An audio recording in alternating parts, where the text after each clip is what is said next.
Welcome to the Empty Netters podcast. Can you believe what this has become?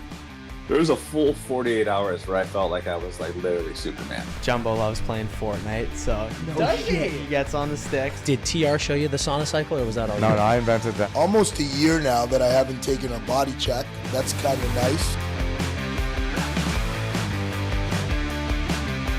Finished tonight with some chicken fingers and a few Guinnesses right into you guys. And that's where this pod came to life. We've got a huge episode coming for you today. We got to get right into it with all the hot ice that we need to talk about. And also, Tyson Barrie, unbelievable NHL star, joins the podcast. One of the funniest guys you will ever hear. Some of his lingo, some of his slang, out of this world.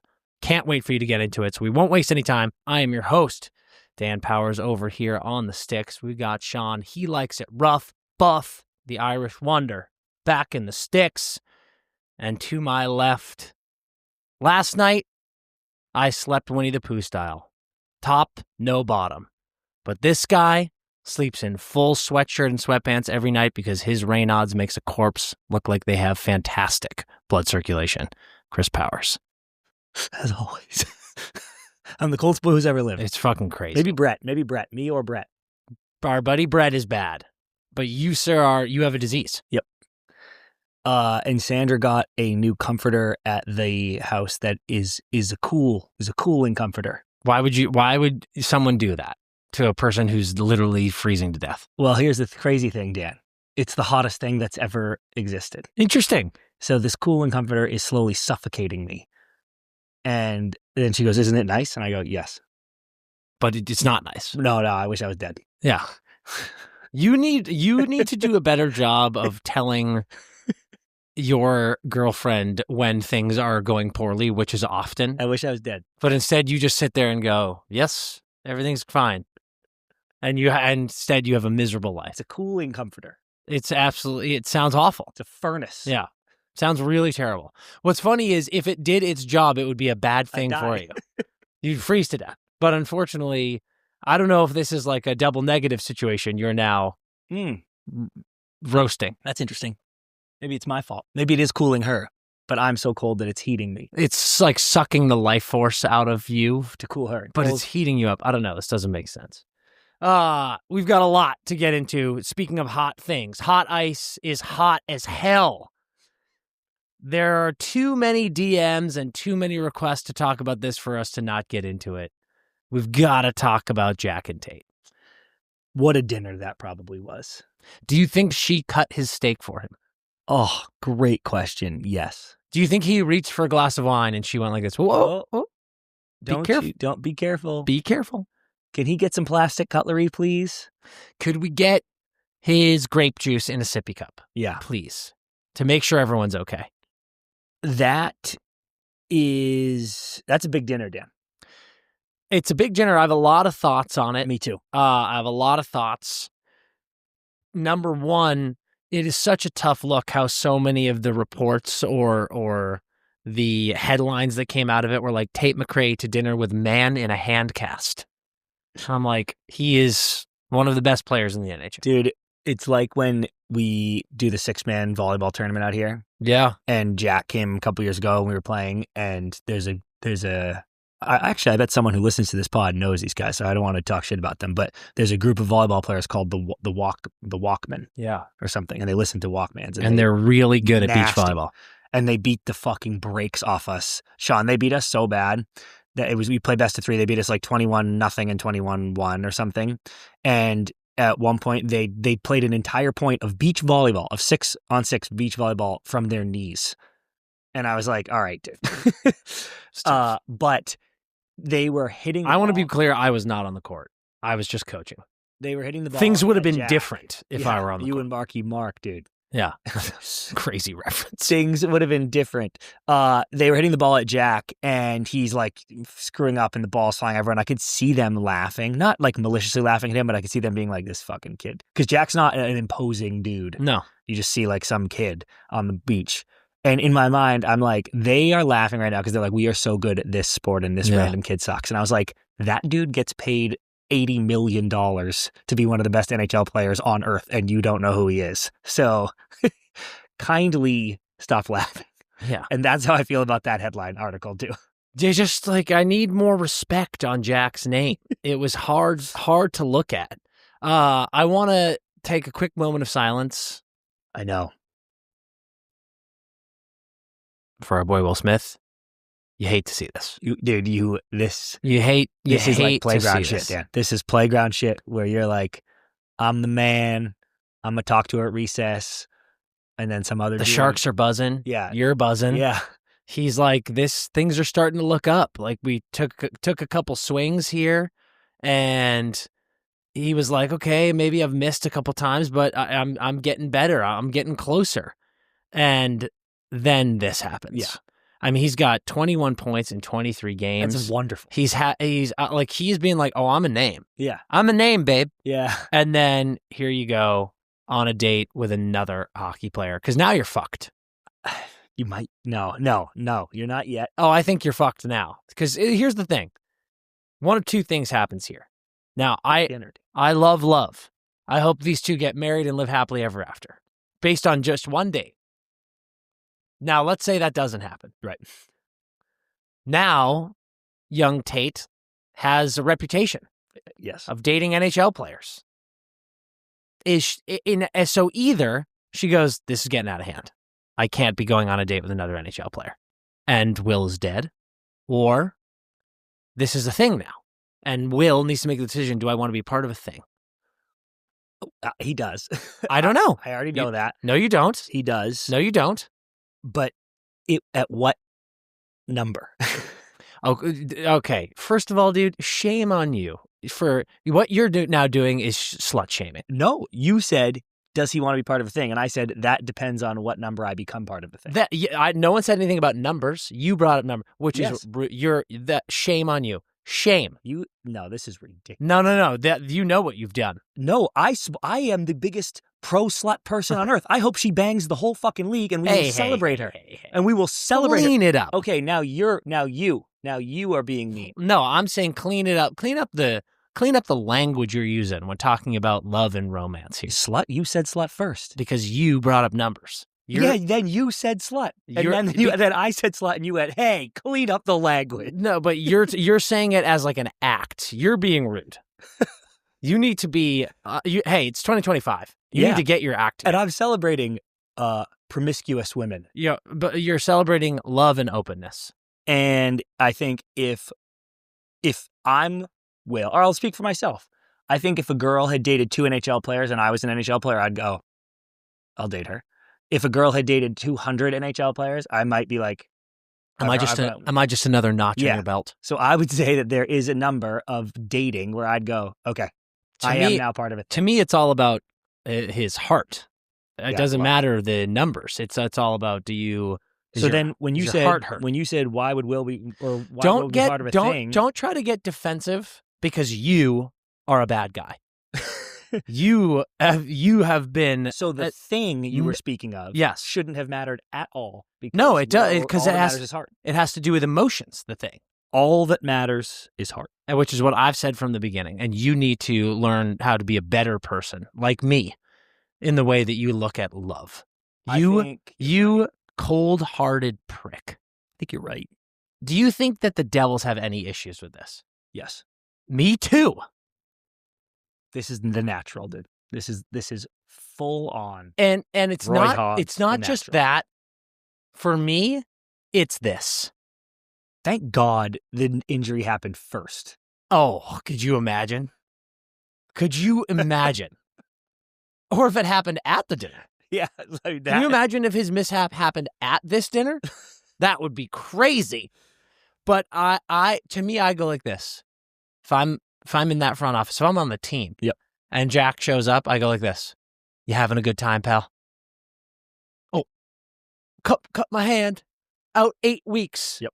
Now I'm going on dates with pop stars. You having a good time? Do you even care about this team at all? But don't forget, he gave the most inspired pregame speech, or he gave the most inspired speech of all time to the fellas at dinner, and then cheersed. And his hand was sliced open. So don't forget. He had the best intentions. Yeah, don't forget that. I just feel like this is tough timing. Mm-hmm. You've had a silly boy injury that might cost your team dearly, and here you are about to miss 2 months of the NHL season again, and then you go on a date with a pop star the next week.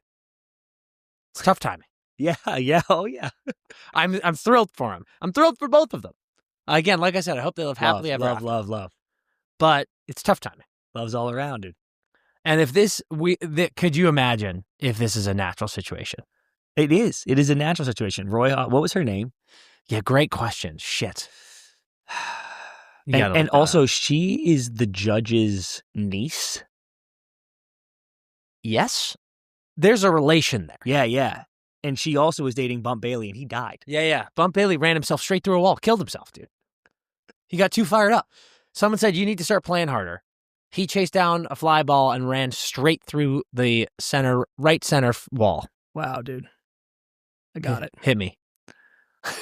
You act like you did crazy research. Would you go on IMDb and look up the natural cast? I was cast? actually surprised she was just so near the top. Oh, yeah. Her name is Memo Paris, which is incredible. Of course it's Memo Paris. Of course and it is. How do we not know that off the top of our head? I forgot. That's bad by us. I forgot. And you know this actress, but I'm trying to give you a good hint. Because this is sick. God. Good career. Do you know who it is?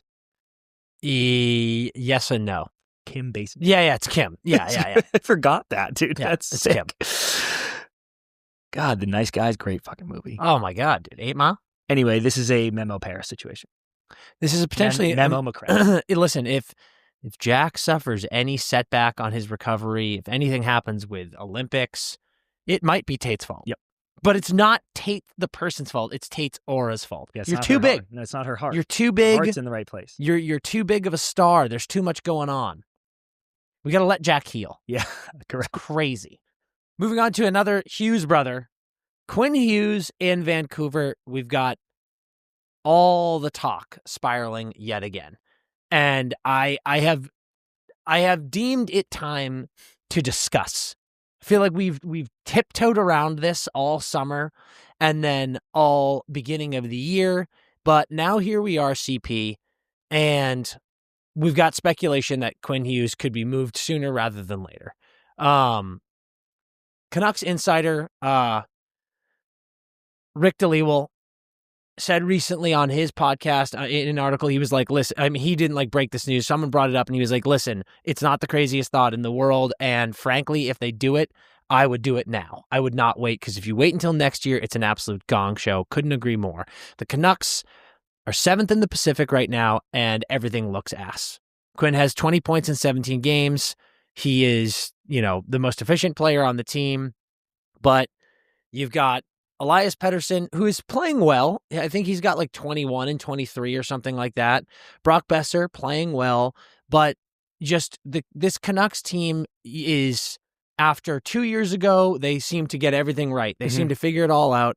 Then last year, major disappointment. Now this year, starting out as a major disappointment over a quarter of the way through the season. What are we doing here? What are you doing here? Because we've got to talk about this. Dude, I haven't tipped, or I guess we haven't talked about it that much recently, but I have never tiptoed around this. I think it is the height of insanity that he's on this team. He has, I don't think here's a good comp, dude. Not to always bring it back to this, but the Crosby shit, when we're like, he might get traded. Yeah. And everyone's like, he would never. He's never said that. And I'm like, no shit. He's never said, get me the fuck out of Pittsburgh. I'm just telling you the truth. I'm telling you what's actually happening. Quinn Hughes isn't even that far. He's never literally gone, I hate it here, blah, blah, blah. But Quinn Hughes wants to be traded. Quinn Hughes would like to go play with his brothers. Full stop. But I think if he heard what you just said, he'd be like, fuck you. That's not true. Then he would be lying to my face. No, he wouldn't. Because I'm not saying he said that out loud. I think that is important to say at the top. I did. I said he's never said. Yeah, but you are going, he wants to be traded as if you don't know. Well, this is what I'm telling you. I just want to be clear about that. Okay, Quinn Hughes has never said to me, because that's the only way you can know. Correct. Even if Quinn Hughes told someone. Or to the media, or to the world. Yes, Quinn Hughes, out of his mouth. I've never heard it out of his mouth. Correct. And that includes if Quinn Hughes told someone and then that person 1 degree away told you, it still doesn't count. True. So Quinn Hughes, I don't know because of those clarifiers. Now, but I'm telling you, you want to get into that. Quinn Hughes wants to play with his brothers. If you're using your brain and your deduction skills, you are like, yeah. And to swing back to Crosby, I don't think Crosby wants to leave Pittsburgh. I just think he was like, I would love to be in playoffs and blah. I think that's literally the only thing he wants. Quinn Hughes wants to be on a team with his brothers. That would be fun for him. And the fact that the Canucks fucking blow again, and like we all knew they were going to blow. Yeah. And I'm like, for what, dude? You're going to lose him? Like, the only question at this point for me now is, and I've never solved this, is when you get the most value back. Is it a midseason? Is it at the deadline when people are desperate? Is it over the summer? I've heard people say summer because there's more ducks in a row with contracts, and people are up against the cap midseason. So maybe you figure that out, but he better be gone by this summer. Yeah, I think it's now or this summer, but even this summer, it's like, it just feels so obvious. And I know teams are like, we have no time to waste. Like, we can't, why wait? But I'm like, why pay? That is my question. Like, if it feels for free agency? Yes. Yeah, I mean, a whole nother year. It feels crazy, I know. But at the same time, I'm like, if this kid, if it seems like we're having this many conversations about it, and the Canucks are actively being like, yeah, it looks bad, then I'm going like this, well, I'm not giving you anything. Well, wouldn't the Canucks trade him for like, if the Devils are like, we're waiting, for example. Sure. And the Canucks and Quinn's like, I'm leaving, dude. I'm going to walk to New Jersey for free in free agency. Yeah. And I'm calling every team in the league and trading him somewhere he doesn't, I don't know what his no move shit is, but like, I'd be trading him somewhere to piss him off just to get something back. I mean, like, listen, you could and should do that, yes. But I suppose this is my point. Like, Quinn has... Wow, I don't think Quinn has a no move at all. He doesn't. He's got nothing. So I'm like, gone, dude. You're going to walk? Okay, good day. Yeah, but so, like, my point is, those teams, like, you go like this, I'm going to trade him to where, like, okay, what does that do? That I showed him? Because my point is, why would any team give up massive assets for him right now? Unless they're in I need to win right now, and Quinn Hughes might get me a cup right now. In which case, sure, like we always say, trade anything for a cup. All cups are the only thing that fucking matters. But that is my point. Like, if I'm a team, and this is what I wanted to talk about with this, there are teams that I'm like, look at Detroit. They could absolutely use a great left shot defenseman. And anyone could use Quinn Hughes. And it would be great to bring him back to Michigan. But if I'm Detroit, I'm not trading ASP, for example, which is what the ask would be. Yep. If he goes like this, well, I'm just going to sign in New Jersey after next year anyway. You know what I mean? Yeah. This is like Mikko Rantanen all over again. Right. Like, you don't trade for this guy unless you are obviously extending 8 years this, like, or 7 years next summer instantly if we trade for you. And if he's not like this, yes, of course, then I go, I'm not trading for you. Yeah. I would say my only, and this is very anecdotal, but my only counterpoints to that would be, I guess, part one, if every team is lowballing you because of all the leverage you just said, then you have to lower your expectations as Vancouver, because you can't go, well, then the ask is this. And I'm like, well, you're not getting, so you lose them for free. So either take less or lose them for free. Okay, that was my initial point. Yep. And then my second one, again, this is what the anecdotal part is, but if last year the Panthers go, yo, instead of Seth Jones, let's say it's Quinn Hughes, and then you win the cup, and then everyone's there, and they go, stay, dude. Like, he signs there, he trades there intending to go, I'm going to Jersey in a year, but then he goes, actually, what happened to Brad? He goes, actually, this was fucking sick, and I will stay here. And I go, oh, nice. Thank you so much for saying that, because this has been my platform for over a year. I said it during like some hockey talk this summer. I was like, dude, I don't think it, and I'm talking out of my ass here. Yeah. But I genuinely don't believe it's as set in stone as everyone would like to think, that he's like this. I will literally only play for the New Jersey Devils, because I'm like, What kind of a statement is that? Like, what if he gets traded? You think Quinn Hughes doesn't have other friends in the league? Yeah. You don't think there are other places that he'd be like, this is pretty sweet?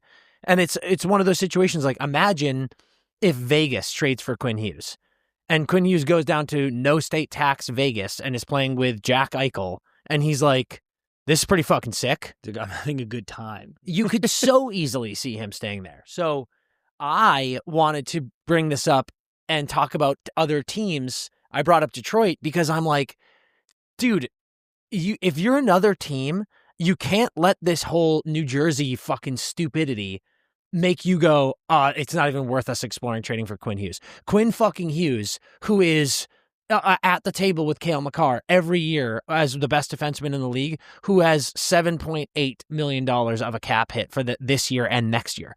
In what world do you not try to trade for that guy? I think it is crazy that we aren't having more discussions of how many teams in the league there are that should be going, we're going to trade for you and we're going to go, here's our pitch for you to stay here. Yeah. Like, don't fucking go, like, you're going to go to New Jersey just because your brothers are there and it's overloaded with left shot defensemen. Like, come be our guy. I think it's nuts. Me too. Well, yeah, maybe not as nuts as you, but I think it's completely irrelevant. Like, it should be open season on Quinn Hughes right now. Everyone and their mother should be asking to trade for him and see what happens. No question about it. Also, I would give up whatever. I know you're like, don't give up too much assets. I would give up fucking damn near anything just to get him for a year and a half, just to see. Do you not? And we have to be fair because we've had this topic with everyone, and we talked about it with Lane Hudson. We talked about it with whomever. Quinn Hughes is going to get you almost 100 points, yes. But do you worry about guys like this who are a little bit smaller? Durability. It's not even that. Who are a little bit smaller, who aren't big, who aren't going to push guys around in the front of the net, and who don't have playoff success. Like, Cale is good at D as well. And I'm not saying Quinn's bad at D. But I think if you have eyes and you watch the game, you would say very confidently Cale Makar is a more adept defensive defenseman than Quinn Hughes is. Quinn 5'10", dude. Yes, agree completely. And I do have an issue with that, and I do think it's durability. And I'm not even saying he's Jack's more hurt than him, but it's hard to be that size and go on long, grueling playoff runs. Yeah. Full stop. But you're still making a move for him. I'd probably make a move for him because I do think he's that talented, but I do think that's a massive concern. Not massive, but a legitimate concern. Yeah. God damn it, he is so good. It's insane. His last 3 years, full 3 years in the league, 76 points in 78 games, 92 points in 82 games, 76 points in 68 games. Currently has 20 and 17. But it's East. Someone do something. Yeah. Free him. Talking about a team that is doing something. You, sir, you were looking so right. Oh, dude. And now you're starting to look so wrong. Because the Minnesota Wild are on a 5-game heater. It's exciting to see. When I made the prediction, I said Minnesota hockey being good, I think, is incredible. It brings me no joy when Minnesota hockey isn't good. I just thought there was going to be some interesting shit going down in the Central, and someone had to suffer. You attempting a spin zone right now? No. Okay. That's almost verbatim what I said in September. Okay. When did they make those picks? So this is great. I'm glad that they are playing well. And it's real, like always, dude. Every time teams turn around, it kind of starts on the back end. 3 shutouts in their last 5 games. 2 on the road, which is sick. 8-0 in their 8 goals for, 0 goals against in their last 2 games. Like everything still at this juncture in the NHL season, it's pretty jammed. Things are pretty jammed up. And the Wild have played more games than anyone in the Central. So they're like, we're in 3rd. And I'm like, well, you're actually probably in 6th still. But I always hate that, though, because they are literally in 3rd. They are in playoff And by the way, they have enough points up that, like, and it's not a guarantee that everyone below them is going to win every game. And, buddy, 8-1-1 in your last 10, that's ain't nothing wrong. Ain't nothing to shake a stick at ever at any stretch in the season. So this is fucking sick. And Gus is looking good again. Krill, it's nasty. Matt Boldy, gross. That's exciting. Oh, my God. It's unbelievable. Cannot even believe that you have talked this long without talking about Jesper Wallstedt. Jesper Wallstedt unfucking real goaltending performance. Guys coming into this league has played 2-3 games in the previous 2 seasons. He now comes in 7 starts, 5-0-2, has not lost in regulation. He's got a .926 save percentage and a .220 goals against. He is a fucking wall for this team right now. And it's so dope because there were some guys this year we've been talking about where it's kind of all out of nowhere. You're having an insane year and in 0 sample size. But his last 2 years where he got 3 games and 2 games, it was .897 save percentage, .301 goals against, .843 save percentage, .409 goals against. And you're like, oh God, he stinks. And then now he's disgusting. But I don't mind jumps like this when they're 22 and 23 because you're maturing, you're getting used to the league and that shit. Yeah. It's when someone has an insane one at 27 that I'm like, this doesn't feel sustainable because you have a longer run of being bad. This, you could have something sick on your hands. And I also feel like this happens to the Wild a lot. Like they just have this, there's a goal, they're like, I think they have their goalie and then they're like, actually we have an insane new goalie. This guy's really, really good. And you got to ride the hot hand. I mean, he has been unbelievable. But yeah, I mean, you've got Marcus Johansson turning back the clock, 19 points right now. What is going on there? But then Joel Eriksson Ek has 15. He's surprising everyone, I think, or showing everyone the exact type of player that he can be. And then, you know, we loved the pick of Krill for MVP. And obviously there are guys like Nate Dogg and Macklin who are just out of control so far this season. But Krill just with 27 points. Everyone talking about this team's been so bad, and he has 27 points. And now here they are on a heater in their last 10. They're in a playoff spot. All of a sudden, everyone was going night-night, sleepy time on the Minnesota Wild. And here they are fucking surging back and playing exactly how people thought they could play. And the big thing has been defense. You talked about those shutouts. They were just giving up so many goals. Everyone on the D-core was a -15. And now they're starting to tighten it up, lock it up, slam the door, and the Wild are back. It's actually so sick, too, that and even though we had both said with Krill's new contract, he's going to have to be a very productive player, which he's always been, but you've got to keep doing it now. And I would say both you and I expect him to be higher on the point race, you know, but it is sick that they have climbed back into the situation they're in right now without that, right? Yeah. Where he's doing well, he's just humming along. Yeah. And you expect a Krill surge still. And think about their potential when you get that. Think about their potential when Krill really goes on. Oh my God. When you start krilling. When you give him the codes to the nukes, dude. Dear God almighty. Then it's a problem. We went into this episode wanting to give up another gas up segment, and we were going to do it to the Buffalo Sabres. Yes. Because Buffalo Sabres on a nice little rip here. 4-1 their last 5. And a couple of really good wins against the Oilers and the Hawks and now the Canes too. But unfortunately for them, the Colorado Avalanche have won 9 straight games. Of course, with them, the Avs are better. And they still have not. And like, here's the deal. Buffalo, good job. You're still like 3rd to last in the East. And I'm not going to talk about you just yet. You need to do a little bit more. So we do, sadly for them, have to talk about the fact that the Colorado Avalanche are and continue to be the best team on earth. Can I tell you guys something sick? So the Avs are 9-0-1 in their last 10. They only have 1 regulation loss on the year, and they have no regulation losses at home, which I believe is what the Bees did. That year they broke the record for most points.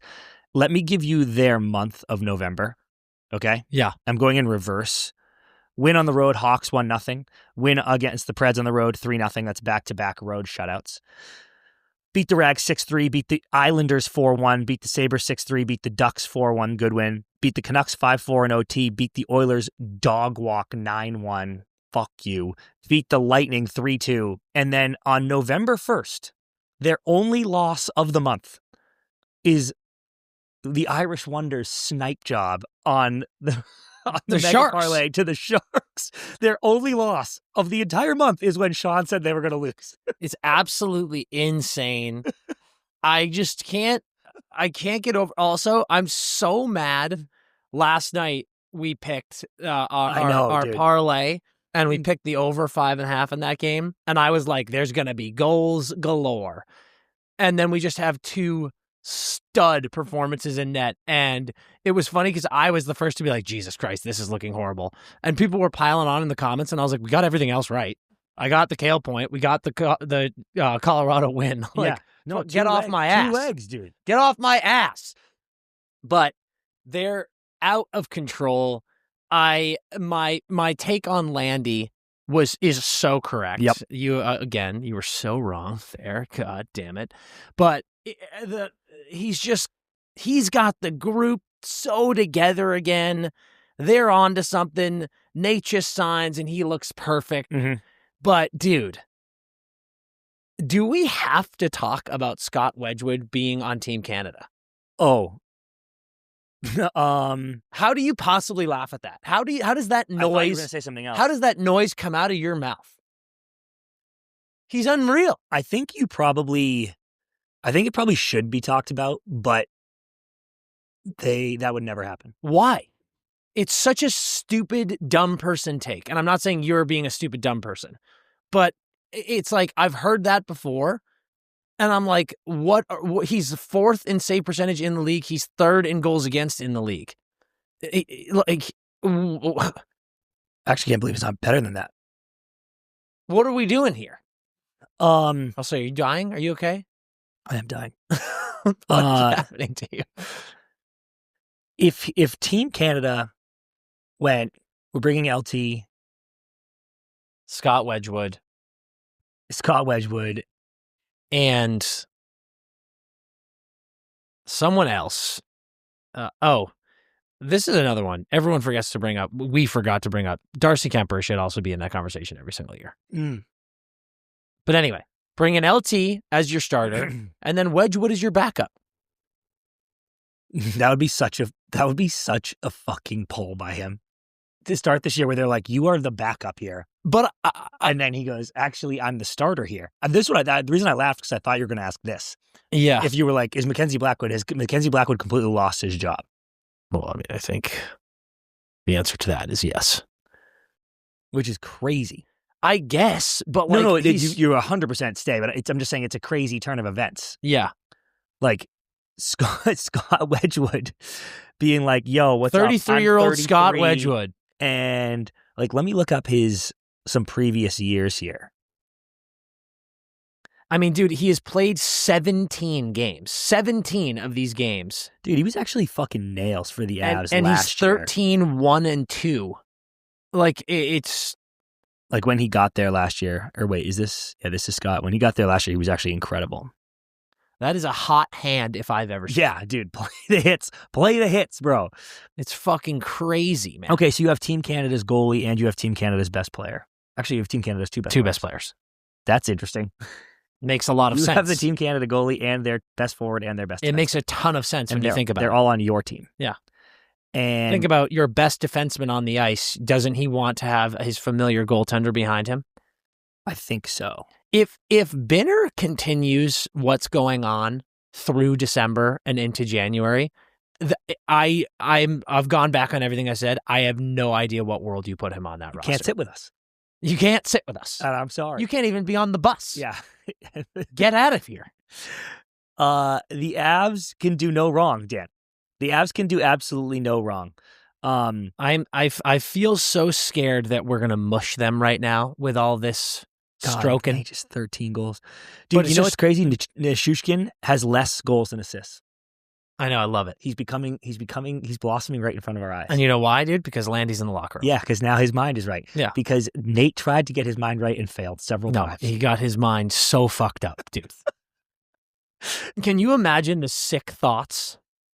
The sick thoughts that are being stuffed into that man's head from Nate Dogg. But now, dude, everything's fine. God, this team they have to win. They have to win. You know what scares me? They have to win. I think it's different, but when you start this hot, it's like the Bruins record-breaking season. Everyone that season was like, yeah, they're winning. They're winning it all. Like, I was getting texts being like, fuck, man, the Bruins are going to win the cup. And then you lose in the first round, and you're just like, remember Monty's interview? No. This was my favorite point he made, where he goes, playoffs started and the PR people and the staff were coming up to him discussing second round plans and travel and logistics for like the conference finals. Like, how many tickets do you need to the cup? And he was like, shut up. And then you lose in the first round. But that is honestly the Avs' biggest enemy now is people have already put their name on the cup. Getting too far ahead of yourself. Yeah. Yeah. You got to start losing some games. You got to start losing. Hey, they have the Sharks next. Sean, what do you think? Can the Sharks do it again? I feel it in the air. Dude, I'm just saying, listen, this episode comes out on Tuesday and the Sharks Avs Wednesday. And the only loss the Avs have all month is to the Sharks. I am absolutely hammer fucking the Avs money line in that game. I mean, they're pissed. Yeah, they're pissed. They're exactly. Like, the Sharks beat us. What? And also the Avs haven't lost in regulation at home, so it would have to be. How many more home games do they have? Let's see. One, they have Sharks at home, Habs at home. This month? No, till Winter Classic. That's what the Bees did. Canucks at home, Panthers at home, Preds at home, Jets at home, Mammoth at home, Kings at home, Blues at home. That's 9 games? A lot of work to do. That's 9 games? Yep. That's 9-0. That's crazy. That's fucking crazy. Dude, Chelly, when he called them Chelly Malibu the other day, I was like, they're the best team right now, but that might be a little early. I think Malibu should have been saved, and then they proved him immediately right, and I was like, oh, never mind. I mean, Nathan McKinnon leads the league at 37 points. Cale Makar is tied for 5th in the league with 29 points as a defenseman. People forget that he plays defense. Yeah. That's a crazy thing that people do, is that they look at the stuff that he does and they go, oh, he must be a first-line center. But unfortunately for them, he is a defenseman. I'm going to tell you this. I do just want to mention, like, Martin Natchez has 28 points. Yeah. It's like anyone. Good pickup. Here's what I'm going to say to you. Here are the first-place teams in every division. The Detroit Red Wings, goal diff, -4. Insane. The Carolina Hurricanes, goal diff, +13. The Anaheim Ducks, goal diff, +11. The Colorado Avalanche, goal diff, +38. Whoops. Holy shit. Okay. Next thing I want to talk about, Dan, is something we discussed last week. Yeah. Unfortunate mayhem going on in the league with one Mikko Rantanen. Alexander Romanov had shoulder surgery after the hit he took from Rantanen. He's going to be out 5 to 6 months. And we had said, like, I said, I don't think Rantanen should get suspended, which he wasn't. And then I said, but it does suck because if Romanov misses time, sometimes you want the guy to miss the same amount of time. And I didn't realize he was shot dead, which he has been. Oh my God. So Patty was pissed. He was making some comments, and that is not a dude I would want pissed. Oh, he was threatening Rantanen's life when he was going down the tunnel. He was like, wait till you come to New York, dude. I'm going to fucking cut you with a skate. I'm going to rip your leg off your body and use the skate blade on your detached leg to slit your throat. Yep. That's what Patrick Waugh said. And allegedly. That is shitty. Like, I didn't want this to happen to Romanov. Like, this sucks. This whole thing sucks. And then Rantanen made a comment immediately following the Romanov hit. And I'm going to read you the quote. He said, I don't want Fancy Ellis. I think it's Romanov. Oh, Romanov. Okay. Oh, yeah, I think it is too. Yeah. He said, obviously, I never meant to do that. I've never done that my whole career. I play hard, but I never try to be dirty on purpose. I think I got clipped a little bit. So do I. Yep, he did. And then he fell forward. Unfortunate moment, but I never really meant to do it. Hopefully he's not too bad. Unfortunately, Romanov is too bad. But there's nothing wrong with that that's quote. A wonderful quote. Yeah, there's nothing wrong with that quote. Which brings me to my next He goes point. like this, I don't do this. This is not me. So that happened on Tuesday. I didn't do this. That happened on Tuesday, where he was ejected. Yes. That happens on Tuesday, he's ejected. Immediate ejection. No suspension, because they go, all good, you were clipped. Yeah. Then on Saturday, boards Matt Coronado from behind, immediately ejected, immediately suspended 1 game for 2 ejections inside a 41-game period. Whoops. I don't do this. This is not the type of player I am. Never done that in my career. I thought the Coronado one was way less bad. And Coronado turned into it. 100% correct. I got into it with a Chicago fan yesterday who was like, which one of us is delusional? Because I said that on during Hockey Talk. I was like, absolutely hits him in the numbers. I think he should have got a game misconduct. But that one, I was like, oh, bang, bang play. And Coronado absolutely turned last second into it. And if you can't see that, something's wrong with your eyeballs. Yeah. But it is you're kicked out of that game. Yeah. No question about it. And there's another thing. Coronado's on the boards, and Rantanen's like coming up the boards with him. He's not chasing him. Coming across the ice, but it was a bad hit. And I am a little bit like, Moose, calm down.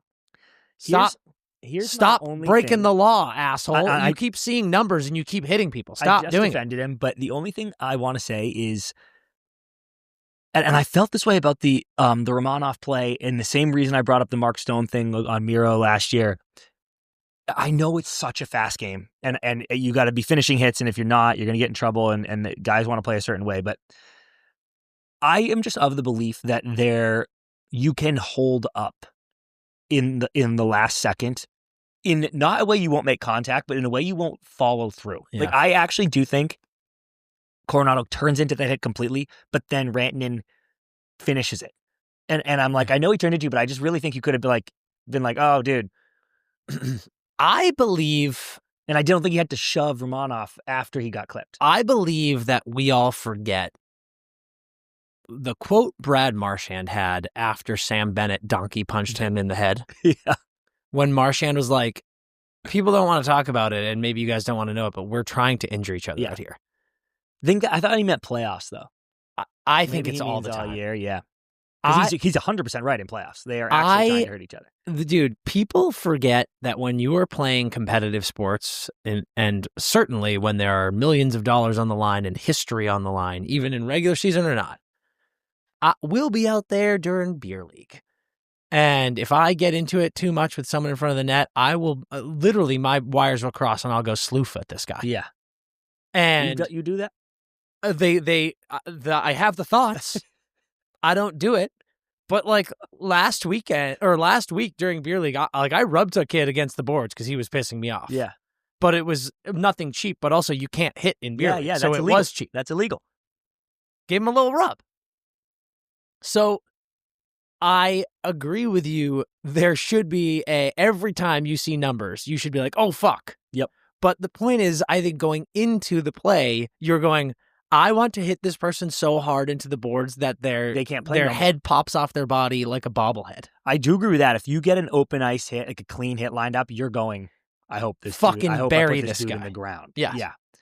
So yeah, I guess I'm with you. I guess that's what I'm asking of these players, where I go, if someone turns into it and it's their back, I'm like, just don't. And you're right. Don't do it. But I'm telling you, I think you're already seeing red. Dude. Yeah, he's you're already coming. Frothing at the mouth like a bull. And you Mad Dog bubblegum. Because you're going, here we go. And your entire existence. And then they turn and you're supposed to go like this. Shit. Oh no. Yeah.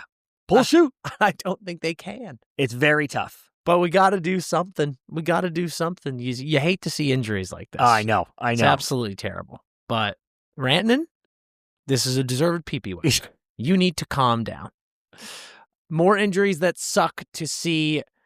The Winnipeg Jets star goaltender Connor Hellebuck is out for 4 to 6 weeks after undergoing a minor arthroscopic knee surgery. Yikes. Yep. Don't like knee stuff with goalies. Lingering issue had been bothering him since training camp. He's been playing through it. Everyone's saying he's going to be fine for Olympics, this and that. Is this exactly what Hellebuck needed? This is, you took the words right out of my mouth. This could be just what they needed. And you know why, Dan? Hellebuck has played at least 60 games. He plays in too each much of the past hockey. 4 and 6 of the past 8. The only 2 he didn't was during the pandemic shortened seasons of 2019, 2020, and 2020, 2021. Dude, it is irrelevant that my client has been ridden more than Seattle Slew. Because the fact that my client has been ridden more than Seattle Slew is irrelevant. Because he has. This man have literally been taking the whip. Dude. To the whip.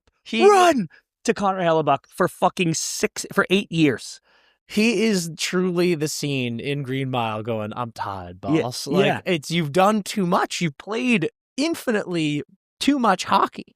He's been in 14 games this year. He was 8-6 with a 2.51 and a 9.13, which are actually completely fine. Yeah. Off his scorching pace from last year, where he won another Vezina and the MVP, which was complete horseshit because Cooch was robbed. Correct. But he's been good, but clearly hurt because you know what you get from him. Well, you know what this is for me? When someone goes, oh, yeah, Connor Hellebuck has had a nagging knee injury from overuse. And I go like this. No shit. Really? What a surprise. Your goalie that you use like a workhorse, he's building pyramids out here, is tired? Holy shit. So I'm thank God he's getting this surgery, but and I maybe you could have avoided this, dickheads. I've never heard him say this, but he strikes me as a Vassy guy where he goes, I want the games. I want the shots. Don't pull me. Leave me in. Yeah. Feed me everything. But I don't know how old he is, but I feel like you got to go, hey, dude. I think he's 32. You need to play less. We need to play you less. Here's an idea. Play less games. Hey, dude, you know how you blow in the playoffs? You know how you're too tired all the time? What if we gave you more days off during the season and you were fresh in playoffs? Here's an idea. Do less. What if he was like, no? I'd go like this. Okay. What if you went trade for Wedgwood, play him in playoffs, play me regular season? The Colorado Avalanche would go like this. Excuse me. What if you want me to trade the best goalie in the league? Also, I think it's funny. Would you just look that up? What is Hellebuck? 32? 32. It's hilarious that you were over here earlier being like this Wedgwood, 33-year-old Wedgwood. We want to bring him to Olympics, and I'm like, well, Connor Hellebuck's 32. No. I only bring up age when it's a swing of Dude, numbers. You are get the fat out of your ears. You are a slut-shaming get the ageist. Fat out of your ears. And you can't hear anything. You are a scumbag. You can't hear anything. You are such a fucking bad guy. You're deaf. You're a bad guy. It's unbelievable. Dude, you're the guy in Get Out. You've stuffed your ears with the lining of these chairs. Because I can't hear you. I will hypnotize your bullshit Otherwise, you're going to make me hate old people. I'll put you to fucking sleep. Dude. I thought you were all about protecting our goalies, and here you are shaming them. Yeah, protect his goal. He can't go to the Olympics. He needs to rest, Dad. He needs to rest. He's too old. He's too old. He can't be flying to Italy. Do you know how your legs swell on a flight like that, Scott? You can't go to Italy. Oh, my God. That's insane. You come out looking like Baymax. That's insane. Wow, nice. You like that? Yeah. I do want to talk real quick about one more injury. Charlie McAvoy been placed on IR after breaking his jaw, going through a surgery, and his wife popped on Instagram this morning, I believe, and was just like, it has been a wild few weeks for our family. Appreciate all the love. And Charlie's looking pretty puffed up. Oh, dude. My guy. But it does look like that shot to the dome piece was worse than people think. Yeah. And it does make me think that our theories that Coach Sullivan's leave of absence was to go deal with something Charlie related. Yeah. And other family stuff. So sending love to the McAvoy family. Get well soon, big dog. That's wild shit. We are going to take a quick ad break. Then we'll be back to talk some college hockey. Sometimes I just need you guys to listen to me more. I know you like to listen to me and laugh at me, maybe with me sometimes, mostly at me, but right now I just want you to listen. I just want you to download the BetMGM app and use promo code NETTERS. That's NETTERS. And when you do that, you can get up to $1,500 in bonus bets if your first bet loses. And because it is the Thanksgiving season, BetMGM is serving up an extra helping of winnings for you. I love extras. I always go up and get seconds, thirds, and you can get seconds, thirds, fourths, fifths of winnings. And if you get in the action with the Any Sport Parlay Boost token, it is the perfect side dish, which is actually stuffing, but it is the perfect side dish to your holiday football feast. And here's how you dig in, okay? Add a parlay wager from any game to your bet slip. Activate your Boost token, and if your wager hits, you'll enjoy extra winnings in unrestricted bonus dollars, which is just gravy on top of that victory plate, baby. And if you haven't signed up for BetMGM yet, don't miss out on the main course. If you use that promo code NETTERS, like I said, you can get up to $1,500 in new player offers on your first wager. God, BetMGM is trying to make it legendary for you, so please, please pile up that plate. We're back, and it is time for Netter's College Puck Drop, giving you the weekend recap of the college hockey space. Lots going down. We got a new number one team in the nation. Yeah, most likely. Most likely. It's out. Is it already out? Wow. Oh, it's out. We got a new number one. We got a new number one, folks. We'll still do our top five, but goddamn, you love to see it. Start us off, CP, with the game of the weekend. We declared BC Maine. It'll be the doubleheader of the weekend. Love me some Hockey East action on Friday. They were at BC. Important to note. Tough to play up at UMaine. On Friday, BC won 7-3. Teddy Stiga 3 points. Hagens 2 tucks. Dean Letourneau goal and an assist. Come on. and BC's looking hot. And I was thinking when they won that game, I was like, dude, they've been on a run. I think that was like maybe 5 in a row, something like that. Tightening the ship up for sure. Yep. And then Saturday, Black Bears respond 3-0, get the split. Tough one, tough place to play. Huge answer by Maine, who has also been a little. They're very back and forth. This Maine team is very good. The voters love them. They Yeah, sure exactly. do. They don't suffer much from these losses. And BC, like I just argued, is a really good team. So big split. That's actually kind of the theme of the college hockey weekend when I was watching games. A lot of splits. Yeah. But God, Hockey East just has a special place in my heart. That was a really good one. Yeah. More Hockey East. UMass Providence 16-17 or 17-16 respectively in the country. We had a 2-1 OT win. UMass takes that first game.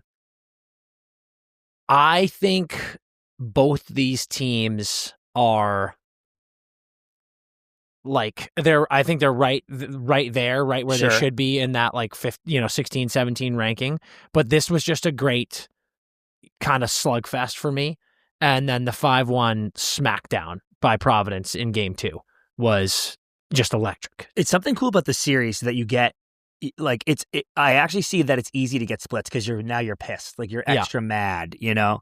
Mike D'Angelo sick game on that first one on Thursday had the first goal and then the OT winner. Yep. What a weekend.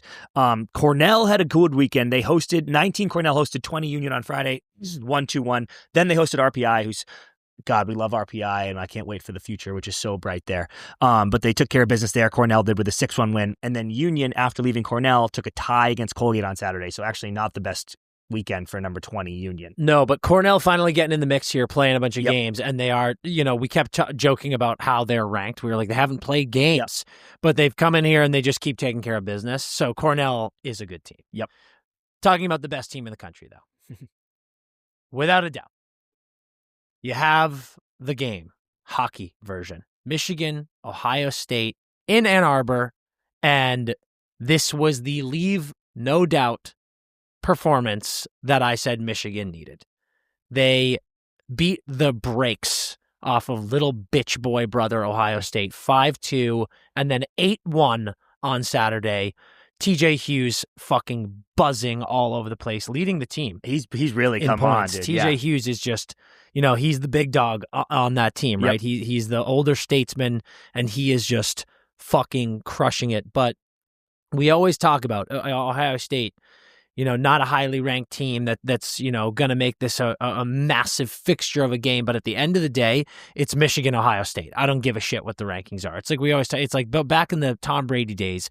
Pats, Jets. Jets could be the worst team in the league, and you can still lose that game because it's just always intense. It's always fiery. The rivalry is buzzing. And Michigan went in after a couple of tough losses in the last couple of weekends, and they beat the wheels off this team, and now they're the number 1 team in the country, and they fucking deserve it. Yep.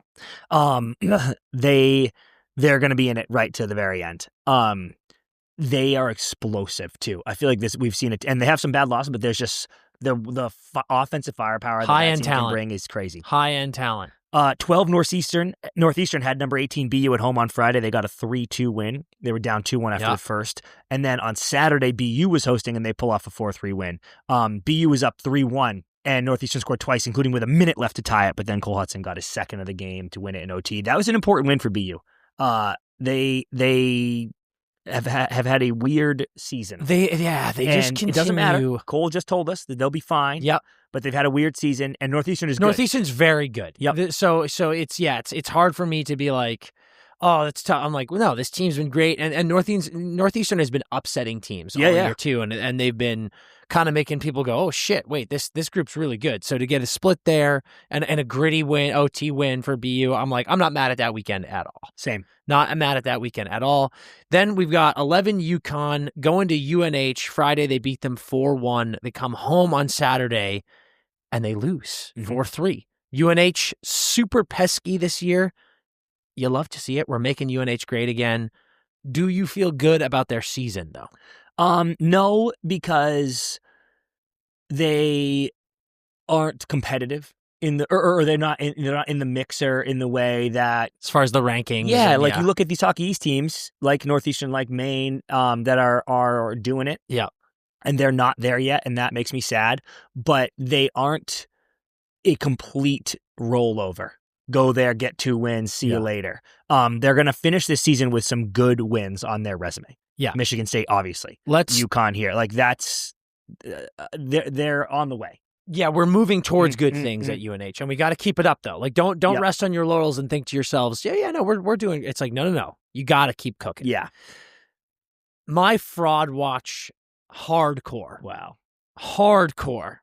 Fraud watch team of the week, and frankly, it has kind of been all fucking season. Number 5, Penn State. Loses to Minnesota. And it's harsh because Minnesota was supposed to be great. They've just been terrible. And they have been the biggest frauds. And it was in Minnesota. It's not an easy place to play. Sure. But Penn State was up 2-0 after the first period. And then you lose 3-2. Yep. Just not okay. Saturday they win, but 2-1.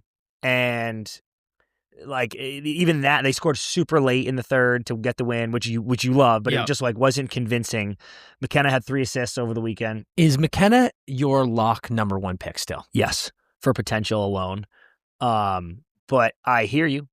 I think it is very, very interesting. I think Merles was talking about this the other day. Yeah, did you hear his joke? No, what'd he say? He goes, everybody was like, oh yeah, it's I still think he's the lock 1, but you're seeing how hard it is to produce in college. And Merles was like, yeah, I mean, not everyone can have 50 points your freshman year in college, which he did. Yes. And everybody was like, oh my God.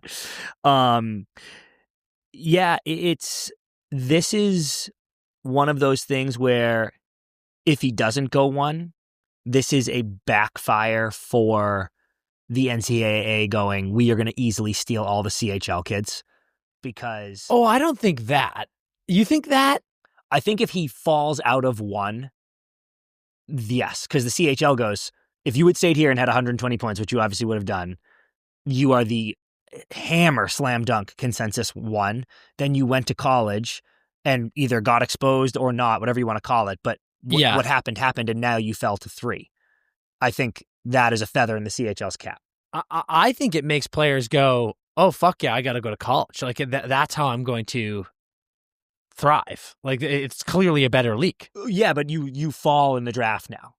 They go, you are now exposed, so now you don't go here and you don't get the money you were going to get and whatever. And I'm just saying that's what they'll argue. Yeah, and it's a good point. College is we've both been saying it's not even a conversation. College is a way better league. Yeah. But it's like, what do you value? Do you want to just keep your draft stock? Yeah. Or do you want to go play against tougher dudes, or just go to college and be better?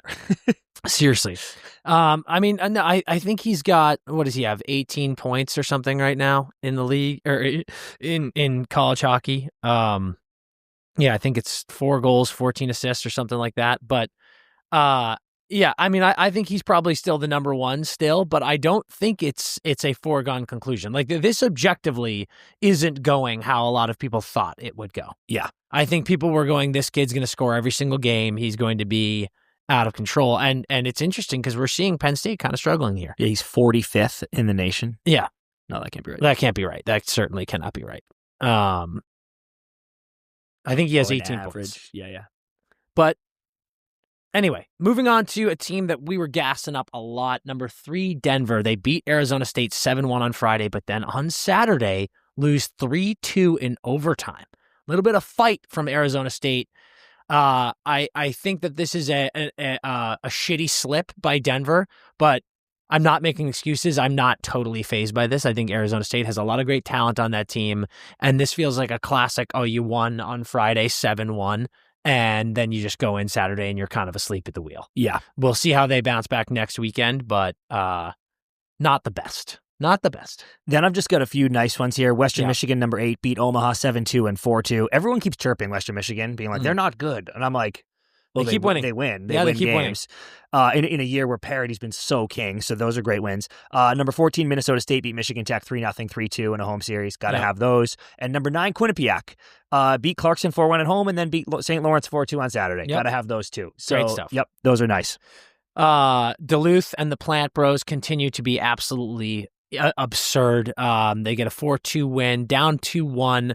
Max Plant, natural Hattie. Whoops. Bang. Whoops. But then Colorado College, as we've said, I think great team. They get a 2-1 win in OT after that. But, little slip for Duluth, but I think Duluth is still one of my top teams in the league. Now, you would think, given me, I would take this time to shit on Michigan State. Yep.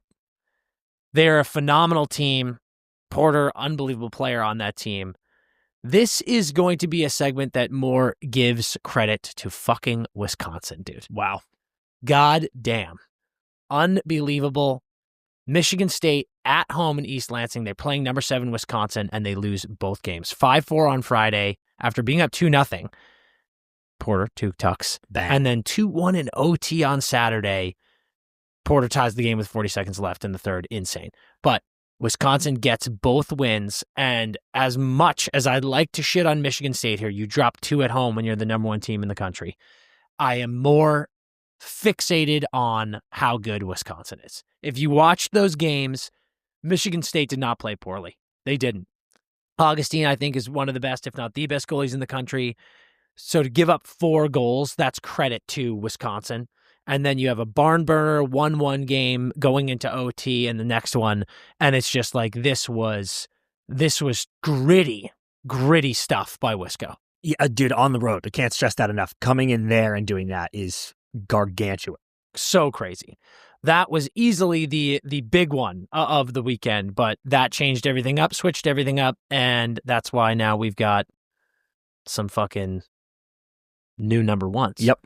Let's get into our game of the weekend. Would you want to do rankings? Well, that's what I was. Do you want to do rankings first, or do you want to do game of the weekend? Let's do our rankings. Let's do our rankings. Number 1. Gotta have it. Michigan. Absolutely. Gotta have it. Deserve it. Number 1 is Michigan. Now, the rankings are out, and I'm agreeing with the rankings. One of them is. They do 2 different ones. One of them's out so far. I'm going Wisco. Yeah. Previously number 7, just went into Michigan State and beat them twice. How would we say? Hard to put Michigan State over them, right? Yes. How would we say Wisconsin? And I'm the biggest, like, these should be more reactionary guys, so fine. Yeah. Wisconsin, number too. 2, Wisconsin. I have a hard time not keeping Michigan State there, but I don't. If Duluth had won both, I would go Duluth or 3 Denver. here. Same. Yeah. Like, I think some of these guys didn't. Penn State lost. Like, there's too many slip-ups elsewhere, so Yeah. I will keep Michigan State 3. But then I would probably go... I'd probably go Denver. I would hear a Duluth if you wanted. To jump Denver, because Denver lost to Arizona State, who's been bad, and Colorado College is good. I believe that that's what I want. I would go Duluth 4. Okay, Duluth 4. But then I'm definitely going Denver 5. But then we have to go Denver 5. I'm definitely going Denver 5. And then... So we're going Michigan, Wisconsin. Yep. Michigan State, Duluth, Denver. I like it. And then, unfortunately... You know who's taken a massive jump for me? I think I saw Booch had him in his top 5. Who? Had them in his top 5? Quinnipiac. Okay. QU is an easy top 10 for me personally. Oh, for sure they're in top 10. But I think maybe we're on 6, right? Yeah. Are we doing 10? Yeah. Fuck yeah. Let's go. I'm going Western Michigan. Okay. Then Quinnipiac. Okay, I like it. You're giving me Quinnipiac at 7. Stop it. Fuck. Jesus Christ. But then we maybe do have to slot in Penn State, or you just want to dog them, dude. I might dog Penn State. Just dog them. Let's reverse engineer it. I'm putting Penn State at 10. I'll keep you top 10. Okay, so then we need 8, 9. Yep. I gotta go. Maybe North Dakota. I love North Dakota, but I'll tell you who 9 is. I love Maine. I can't have Maine top 10. You know who 9 is? And this is final, so just accept this. Yeah, tell me. Dartmouth. Ooh, love it. Do it. Dartmouth 9. Dartmouth 9. Okay, so we're going Michigan, Wisconsin. Yep. Michigan State, Duluth, Denver. Western Michigan. Quinnipiac. North Dakota. Dartmouth. Penn State. That is our top 10 in the country. Unbelievable. Now, CP, let's discuss the games of the weekend. Okay, so it's Thanksgiving week, and there's no huge, 2 versus 3 No crazy chaos. ranking matchups. That's So true. we're splitting it up. I'll do the Friday one. Black Friday, Thanksgiving week. The Vermont Catamounts are 4-7-0 this year, but they had a really good win, 2-1 at Maine 2 weekends ago, so you can't sleep on them, and they're crossing the border into New Hampshire to play Dartmouth. Dartmouth is 6-0. They just beat Cornell 2-1 at home.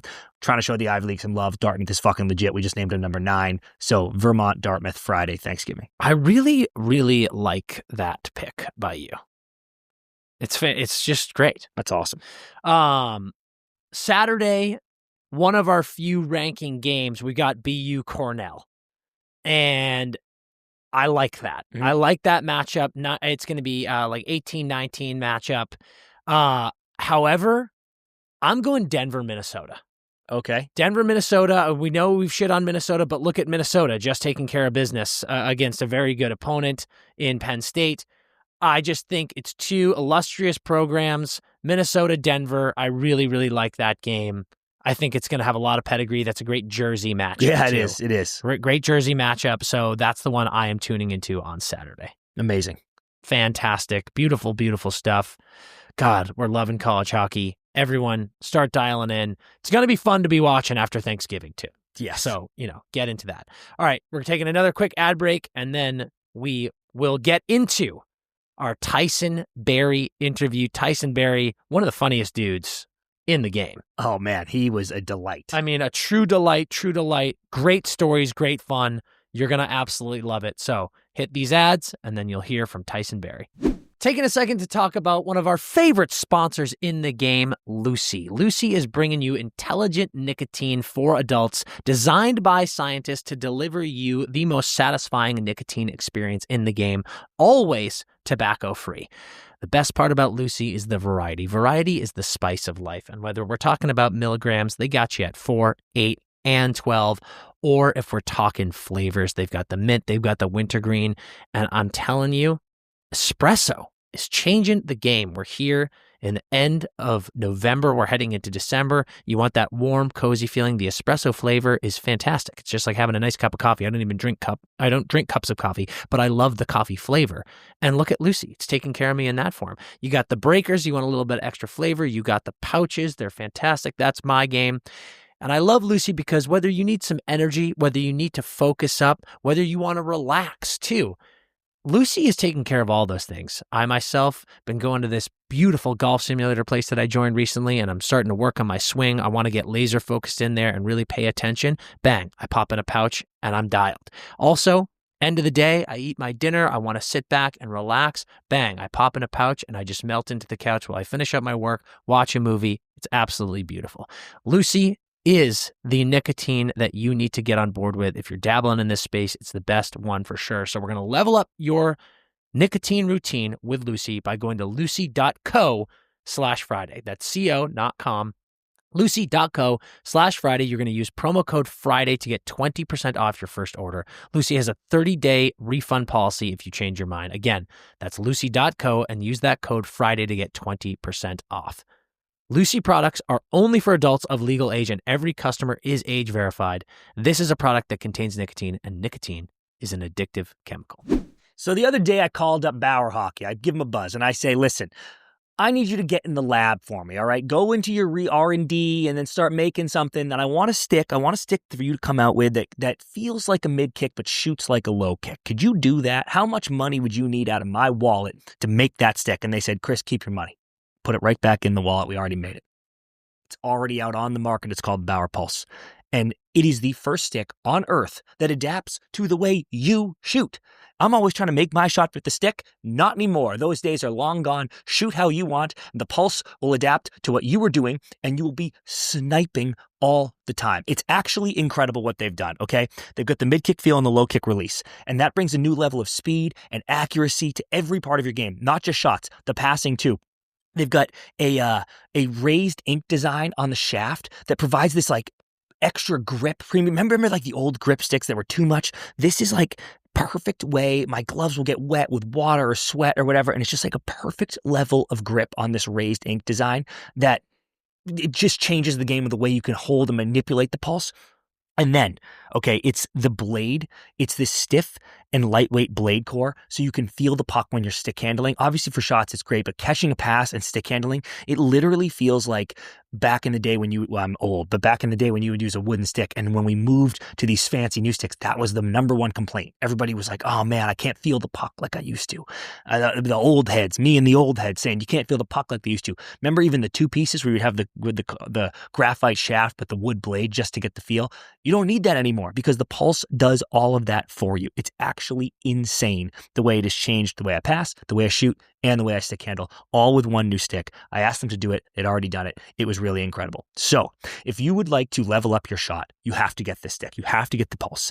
And when you're on the ice, I want you to make sure your game starts with this stick. You will feel the difference if you get your hands on one at Bauer.com. We are joined today by a Victoria, British Columbia native, the 64th overall pick of the 2009 draft to the Colorado Avalanche. Also played for the Leafs, the Oilers, the Predators, the Flames, a World Junior silver medalist, a World Championship gold medalist, and now a media darling who snaps it around in the booth just as well as he snapped it around on the ice. As an analyst for the Vancouver Canucks, Tyson Barrie, welcome to the Empty Netters podcast. Thanks for having me, lads. Much appreciated. Oh, it's an absolute pleasure for us. Been a long time coming. Tell everyone where you're coming from. You've got one of the nicest backdrops I've ever seen. Oh, yeah, no, I'm just down in Arizona, in Scottsdale, visiting my parents with the family. Little, get out of the rain in Victoria. Oh, yeah. Catch some rays. So, been a nice little trip. It's perfect. When did the parents head down to Scottsdale? Oh, years ago. They've been down here for, it feels like 15 years maybe, but it's a perfect spot for them, and like, what a spot for me. I guess you gotta visit the grandparents. I'm just jumping on a flight down to AZ, so it's perfect. That's fantastic. Yeah, I was gonna say our parents are in Maine still, and I'm kind of like, hey guys, Arizona's great. It's closer to us, and it'd be way more fun to come there. So think about it. Golf all year. Yeah, exactly. It's unbelievable. How's retired life feeling for you? Is the body feeling good? The body's actually feeling worse. I think it's like, it's like, you kind of stop doing all like the, training, and, when you're playing, you're moving every day, you're skating and training. Now I'm just kind of like a piece of shit. And I feel like rigor mortis is setting in. Like, I got to get back in the gym here pretty quick. It's, my groins hurt. I don't know why. Oh, that's a problem. Yeah. I thought you were, I was with you on the, like, obviously you were eating very clean, especially after knowing Nate, but you were eating very clean during your playing days, pregame meals and everything. But it's crazy how fast the sub sandwiches add up when I'm not doing anything. I was a little hungover yesterday. I had Firehouse subs for my first meal, and then we traveled also, so I think we landed and I had like the equivalent of like a Buffalo Wild Wings for dinner. It's just pathetic. I am sat for 8 hours. I'm giving myself like January 1. I keep saying, like, I can't retire, get out of shape, and get in shape all in the same calendar year. So that would be insane. January 1, like, big changes are coming. Then we go. But you said it best. Like, this is a year for you. Like, we're just, we're going to take it easy. We're going to eat as much Firehouse as we want. And this is fun. Jan 1 gives some time for the groin to heal too, Yeah, exactly. My left groin's hanging on by a thread. I have no idea why. Piece of dental floss, dude. Yeah. Are you golfing out there? I haven't golfed out here. It's been more of just kind of family time, really. And then I was just down in Denver for a few days too, so doing a bit of traveling, and nice. Okay. Haven't swung them yet though. There you go. We'll All right. Yeah, we'll get there. Yep. But hey, speaking of Denver, obviously wanted to start out the chat here with the Avalanche days. And, we've heard you say that you consider, when you look back at your career, you look at the Avalanche as kind of like that home club, the team that you came in with. And you had a really awesome entry to the league. Watching you get drafted and be with that team, it's really fun looking back at all the crazy names that you played with, guys like Dutchie and O'Reilly and Landy and Nate and Stastny and stuff like that. How cool is it for you to look at the beginnings of your career, the time you spent there, and look at that collection of guys who are now still to this day some of your best friends on earth? Yeah, that's the best. I think with a bit of time to reflect and kind of go through the retirement thing, it's for me it's the relationships and those just by happenstance, you get drafted to a team you don't know who you're going to play with. And I got lucky, really lucky to meet some of my, lifelong friends there early on. And, it's cool to be able to go through kind of that NHL journey together. And, guys get traded and play on different teams, but you're still kind of running parallel paths and meeting up for dinners on the road when you're playing against each other and world championships and all that kind of stuff. So very cool to kind of, work the same time frame with a few familiar faces. Yeah, absolutely. And, we're actually been talking about the Avs a lot this year. And I bet you have. Yeah, right. They're all right. Yeah. All right. It's been really cool with, obviously Landy came back in the middle of last season, but now seeing this season, the first full season, he's been back with the team since they won the Cup, seeing the immense impact that he has on this group. Could you see that early on with him? When you came into the league, you're all of a sudden, you're in training camps with him, joining the team, coming up, learning about the NHL with him. Could you see a leader in him early on? Yeah, I mean, he played 1 year and then he got to see. Yeah. Yeah, they were definitely leaning on him early. Yeah, he's been, he's funny. He's kind of like he looks so young now, but I feel like when he was younger, he kind of looked older. Like he's just like always been just like distinguished kind of gentleman, kind of wise beyond his years. So Yeah, he's been like 30. that. He's been 30 his whole He's life. been 30. He might be 30 his entire life. So He's yeah, just Benjamin Buttoning himself right now in the NHL. It's unbelievable. he really is, and it's so nice to see him come back. And it was nice to see him get a couple goals the other night and get on the sheet. So yeah, he means the world to that dressing room. And I don't think that's any secret how great of a leader in person he is. So it's really nice to see him come in and start to have that impact. Yeah. You had a hilarious comment and joke when you said first time you saw Kale play in the playoffs, you were like, oh, my time is done here. Yeah. Was he another obvious one? Yeah, he was even before that, man. Like I swear he came in and it was a morning skate of like whatever game one, maybe against Calgary or I can't remember what game we played, but like we do that drill. It was, the forwards are on the 4 blues and it's a warm up drill. You just give it to the D, they go D to D and you throw it cross ice. He got the puck D to D, and he had like, he kind of passes with his hands tight together. Yeah. He snapped the puck, and he was like through the neutral zone, and I was just like, I was like, what? I was like, what the hell was that? I'm like, that looked different than what anybody else is doing. And then we ran some power play after the morning skate, and he was kind of jumping in on reps where subbing me in and out, and I was like, fuck. Yeah. Like, this kid is unbelievable. And then obviously he went on, had a great start to his career in the playoffs, and then I was shipped out shortly thereafter. So writing was on the wall for sure. He's a special. So if you're going to lose your job to someone, like at least have it possibly be the greatest defenseman of all time. So what a good way to look at that. I mean, it's like he's genuinely. We were saying it's like, how old is the kid? He's like 28 years old, and we were saying he's already he that old now? I don't think he's. I don't even think he's that old. I think he's like 26 maybe, but time flies. 27. Yeah, 27. But like even that, I'm like, if he retired tomorrow, he's already in the Hall of Fame. It's insanity. Like the guy 100%. Is ridiculous. Yeah, but it's so crazy. Like we talk about Connor all the time and how much skill there is in the league now, and then seeing guys like that do the things that they do when no one else can. It's wild, and like Kale is doing that every single day. It's so crazy. Yeah, him and Hughes, like they're just going back and forth every year. Like, hey, who's gonna win the Norris this year? So truly, and then you've got Lane and Schaefer coming up now, who also looks so special. It's an exciting time for the position, which you kind of helped shepherd in. Yeah. Well, and I'll take like maybe I'll take a tap on the back, but those guys are, the way that they move and skate is just different than anything that I was ever taught growing up. So there's definitely a new age.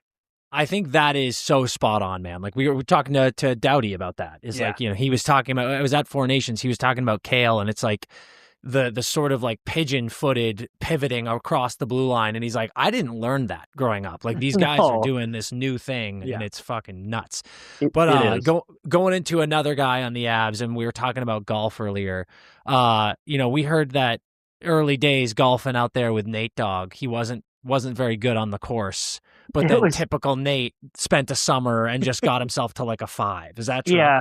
Oh yeah. He was actually miserable to golf with too, because he was so bad, like awful. And you'd laugh, like he'd do something ridiculous, like hit his ball, it would go backwards, he'd like hit the cart. Like, he was brutal. And then you'd laugh, and then he'd turn and be like, fuck you laughing at? Yeah. Like, dude, you're brutal.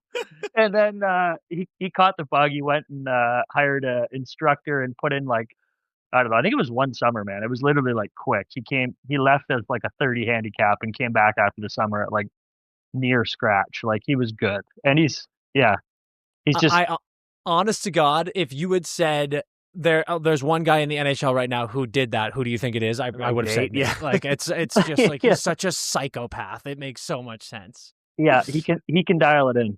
Yeah. Is he a little easier to poke fun at in anything these Oh, days, or is yeah. it always Yeah. okay? Yeah, keep in mind he was 18, right? And he was True. he was raw. So he had a lot of he was going through a lot of emotions back then, I think, and it's part of what made him special. But he's I would say he's softened a lot in his we'll call it old age. I think he's 30 now. So that's a lot of learning he's done over the last 12 years. So it's much more enjoyable to golf with him now. It's good to see. It's good to see. Yes, it is. Yeah. Were there any fun trips with him golfing early that you remember where someone pushed him too far?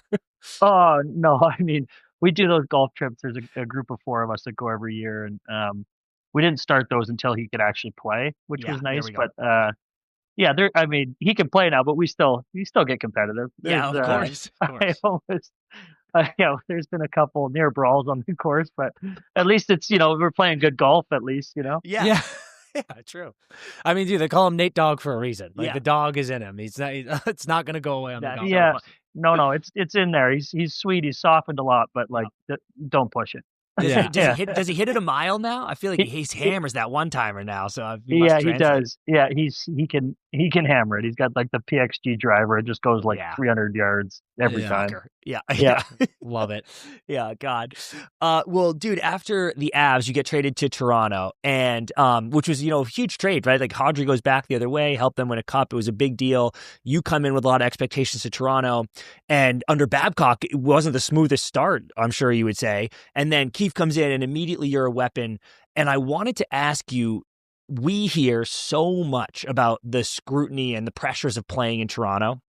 Yep. What was that like from your experience in that kind of like crazy pressure cooker roller coaster year? Yeah, it was, it was my first time being traded too. So that comes with kind of its own emotions and stuff. And then Definitely.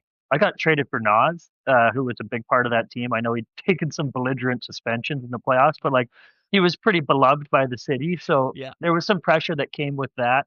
And Babs, I won't speak too much on it, but I think one of the first things he said to me was he goes, I wouldn't have made the trade. Nas was a big part of the team. I was like, oh, okay, sick. This is going to go well. Hey, nice to meet you. Yeah. So it was an interesting start, and then I've always kind of thought, like, you look around the league and anytime a team trades for a guy who kind of does the same role as another guy, a power play quarterback, kind of one of those roles where you kind of only need one. So I got traded, and Morgan Riley was there, and he was having great years and he was running the power play, and I was kind of like, okay, where am I going to fit in here? And I didn't. So it was tough. And then Kiefer came in and kind of gave me a look to play on the power play and with some of those top guys. And it was you definitely need a fit when you're going to come into a new team. You need to find your role and have a purpose. And I think that's a big part of it. So it was nice to get a little bit of a shot, and then COVID obviously tanked us. So it was what it was. But because I know you were like taking the subway and everything to games. Did it feel the way people make it sound is it's like even a civilians alike are all up in your business all the time in Toronto. Everyone knows you are. Did it feel like that or not as bad? Not crazy. I did take the subways, and it was mostly positive interactions though. I think it's more of that, like, talking heads on the sports networks, and then the ruthless Twitter trolls. Oh my God. Like I was after us, dude. It's insane. Yeah, I bet they do. Well deserved. I was getting pretty ruthlessly trolled on Twitter, but like you can not read it, right? So I was pretty good at trying not to read it, but I think there was like a couple of it might have been TSN guys or whatever they were that I'd come home and my girlfriend at the time would be like, fuck, they were all over you tonight. I'm like, why? I thought I was decent, I did all right. Yeah. Well, so there's more that comes with it, but I enjoyed my time there. It was such a good group of guys, and it was just like a weirdness twilight zone once COVID hit. And yeah, especially that was especially that year, because the next year kind of like you knew what was going on, but that year was so crazy with like it all happening and I was like hunkered down in the like core of Toronto. It's weird. Yeah, so insane. And you've got a ton of friends on that team too, and we've heard you talk about what an incredible talent you think Matthews is, even coming from playing with someone like Nate, getting to Toronto. And I was curious what your thoughts are on. I just feel like I love Austin Matthews, and I'm a huge fan. And you're a bit of a soupy, eh? Yeah. Fair enough. And he's just got so much pressure on him all the time. I feel like coming off 4 Nations, he was taking some heat, and then this year it's like, oh, well, he lost Marner, and he's not having the best season, and everybody's just losing their shit. And obviously, your boys, so I'm not asking you to analyze his game. I'm just curious what you think those added things he's dealing with on a day-to-day basis playing for that team. Yeah, I think Austin's kind of one of those guys that he can roll with it. I think that's an incredibly tough market to play in, like we talked about a little bit. And especially like for a guy like Marnes or J2, who's guys who are from there. Big Tony's lives right down the road from where I am right now, down in the desert, and he just goes about his business, And one thing I always say about him and Connor and Nate, it may not seem like it for Austin, but he's literally doing everything he can to be as good as he can. Diet, off ice, training, like he's very dedicated. So I think that he's kind of the mindset like, hey, I'm going to do everything in my power to help this team get over the hump and win. And outside of that, there's not much he can do. So I don't imagine he's losing like a ton of sleep over the Twitter trolls and the talking heads. It's not really his style. So he's a perfect guy to play in that market. Yeah, for sure. Awesome. That's huge. Speaking of rolling with it, we're talking about stuff going on in Colorado, that trade, time in Nashville. I feel like whether it be coaching changes, fits in teams, you've had a bunch of different times in your career where you've had to adjust and reconfigure yourself to a new system. And every step of the way, from the outside looking in, it seems like you've done it with so much poise and just calmness to your game. Is that hard to do? Was that something that you had to learn throughout your career? Because everyone who's played with you that we've talked to always say the same thing about your positive attitude with that stuff. How did you always be able to attain that? Yeah, I don't know. I think some of it is just kind of like a baseline personality thing. I'm fairly easygoing. I'm from the island, and life moves a little slower out there. But yeah, there's lots of adjustments you have to make when you're switching roles. And you run into a coach that loves you, it's great. You run into a coach who doesn't love your game, it's not great. But one thing probably about my life is everything is kind of ends up being a joke, good or bad. So like laugh or cry is the saying a little bit, and I'm not much of a crier. So yeah, I always tried to have a positive attitude, and then for me, like whatever I was going through, it wasn't a teammate's fault. If I had an issue, I'd go talk to the coach, and sure, I wasn't afraid to go in and have a fuck you with the coach and try to sort it out. But there was no part of my mentality that would like come in and mope around or take it out on other guys or anything like that. It was not really in my DNA. So try to make the most of every day. And at the end of the day, you're playing in the NHL, and they usually paid me pretty well. So it wasn't the worst thing in the world. Yeah, you're hanging at the brink with your boys, having beers after. Like, right. Exactly. They're good. Yeah. Nothing a couple chilly ones can't solve. Yes, it's fantastic. Amen. Well, I mean, listen, you're just talking about being in the NHL, and a topic we always love getting into is the international play. And, you'd been on record saying that growing up, you always kind of thought the NHL was unattainable. And then here you go on, you have this amazing career. But then on top of that, you get 2011 juniors silver medal, and then you get a gold at the Worlds in 2015, and then you get another silver medal in Paris. How cool was it to you, and maybe even unexpected for you at times, to eventually get to the NHL, excel in the NHL, and then all of a sudden you're representing Canada and winning gold medals? Yeah, very, very cool. That Buffalo silver medal I think you guys were referring to was probably one of the lowest points of my career when we lost the Great Canadian Collapse or whatever I think they called it. And then, that was a really, really cool, that 2015 one. I'd strung together a couple good years, and then they asked me to play, and obviously Sid came and joined us, and we had a ridiculous team. If you look at that roster, it was kind of it seems crazy, man. Yeah, borderline unbeatable. So that was a really, was a really cool experience for me to go and play with kind of all the best players in the world and have success and just see what, made some of these guys tick. And then also with those things, you're having a lot more fun than you typically would at other events. So it was a really, really great experience to go and play high level hockey, but then also do some high level shenanigans too. Extracurriculars, Of course. Yeah. Where was that 15-1 Tyson? That was in Prague. So yeah, I think Prague, Geneva and then Prague, and what a city. Yeah, not a couple great. bad places to be. Jesus Christ. Yeah. Do you think that Four Nations was a great table setter for the Olympics coming up here this year? Like, how big do you think that this can be for the game? Oh, it was awesome. I mean, I was sitting in a bar tuning in, and I did not see that coming, and the whole place was just electric. Like, yeah. So, amazing for hockey, the game of hockey. I think that got so many eyeballs outside of, people who probably don't watch all the time. And then, the only worry is now you're into Olympic rules, and I think people might be expecting just an absolute brawl, but can't really be on the table. So, but that was great for the game, and it's such a great product too outside of all the fights. So I'm really, really looking forward to this Olympics. I think it's going to be so cool. You get to see, the Four Nations was cool, but it didn't really have a legacy or a history, Totally. So that was kind of a one-off. Whereas this is, you look at all the greats in the game. This is where they kind of, This change resumes, dude. You know what I mean? Like, these are the things you tally up. Not to mention, it's like how many we're talking about, Nate and Kale and stuff, like all these elite guys, Connor included, Austin included, who have not played in an Olympics. Yeah. Like, that's fucking crazy. So it's going to be even extra.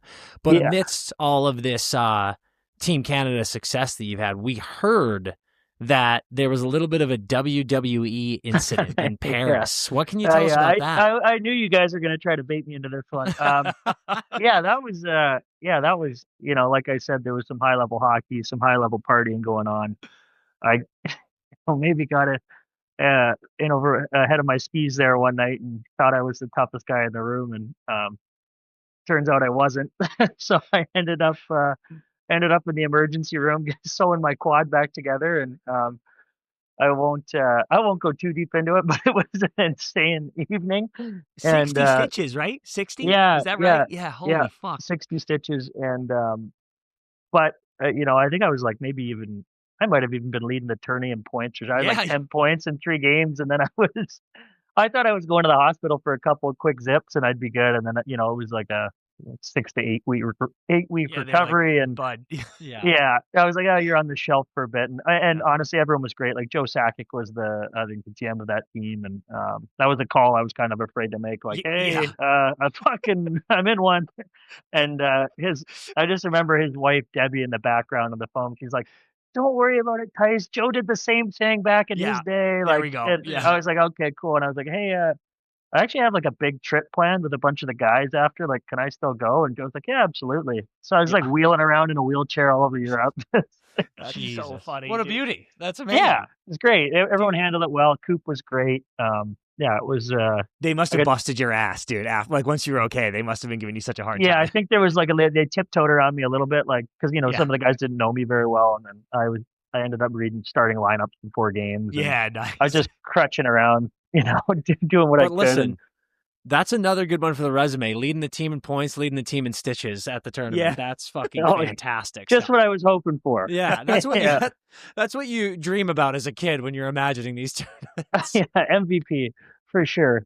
Okay, maybe you tell us after, but what was the move? Like, I don't need to know what happened specifically. I just want to know what stone cold stunner were we attempting that led us to this moment? Yeah, I don't know. It was a unique offering for sure. Tell me after. Tell me after. Well, another story I have to bait you into because we have a different audience, and I know that there are listeners of ours that would love to hear the story because I was in fucking tears. But your second to last year, you're with the Preds. And you guys get it. The boys famously have the fucking U2 show. Concert cancellation. And, go on a hot streak, make playoffs. You get Vancouver in the first round. please, and I know you just told this on Chickless, but for the fans that haven't heard it, please tell the Preds playoff story because it's so good. Yeah. So I guess this one is like kind of, it's not my proudest moment, as I don't think you ever, you want to respect the game and kind of the integrity of the NHL. So, but given the circumstances, I had I think I played maybe 40 something games that year, mostly in the first half of the year. I was just kind of riding the season out in the presser. I talked to we called him Brunello, Andrew Brunette. We went and had a beer, and he was like, "Hey, Tights," he's like, "I really like you guys, love you. Like, I just, again, kind of one of those things. They had Roman Josi, who was playing great, and I wasn't going to take his spot, so it's kind of where do you fit in?" So I was in the presser for most of the last half of the year, definitely the last bunch of games, and then going to playoffs, not playing. Goes game 4, game 5, we go back to Vancouver. I'm not even taking warm up. Like, I'm just not playing. Right. Yeah. So, and I'm in Van, I'm from Vic. Like, all my buddies are there. I have a couple the night before, nice dinner, nothing crazy, like whatever. And then the next day I go and meet some friends on a patio after I get bag skated in the morning. I have, which is so brutal. Dude. I know. Yeah, I go down to Provence and Yaletown. It's like a nice kind of spring day rolling in. I'm keeping it light. I have a nice tartare, glass of Chardonnay. I grab a chili one. Like, kind of got lucky, to be honest, because the buddy I was with usually pushes the pace pretty good, but I think he was a little hungover from the night before. So you did get lucky. That could have gone much worse, dude. Good. Yes, but I would never show up in one to a game. But I'd had a couple, and then I went back to the hotel and actually went down for a sauna and had a little nap, and just kind of just whatever 6:30 scratch plus. I jump on that. Still no text, no call. It's like I get to, I think it's 6:20 bus. I get there and get 6:30. I walk in and the team service guy is like, "Tice," and I'm like, he's like, "Come with me." And I'm like, "Oh no." I'm like, "Walks." I'm like, "No." He's like, "Oh yeah." I walk in, Shenner's just got his head in a bucket. He's just selling Buicks in there. And I'm like, "Shenner, are you?" He's like, "Tice, I don't know what happened. Like, I think I got food poisoning." I'm like, "Okay." So all the guys are like, tartar. Yeah, exactly. So all the guys are in half gear, like getting their helmets on. They're going out. I texted my wife. I was like, "Hey, I'm playing," and that was the only time I had Texas to send. And then I just literally took off my suit, no warm up, no foam roll, no nothing. I put my gear on, and I make it 10 seconds countdown, and then I go up to O'Reilly Factors, my boy. He's just like, "Hey," he's like, "You might be the only guy that could pull this one off."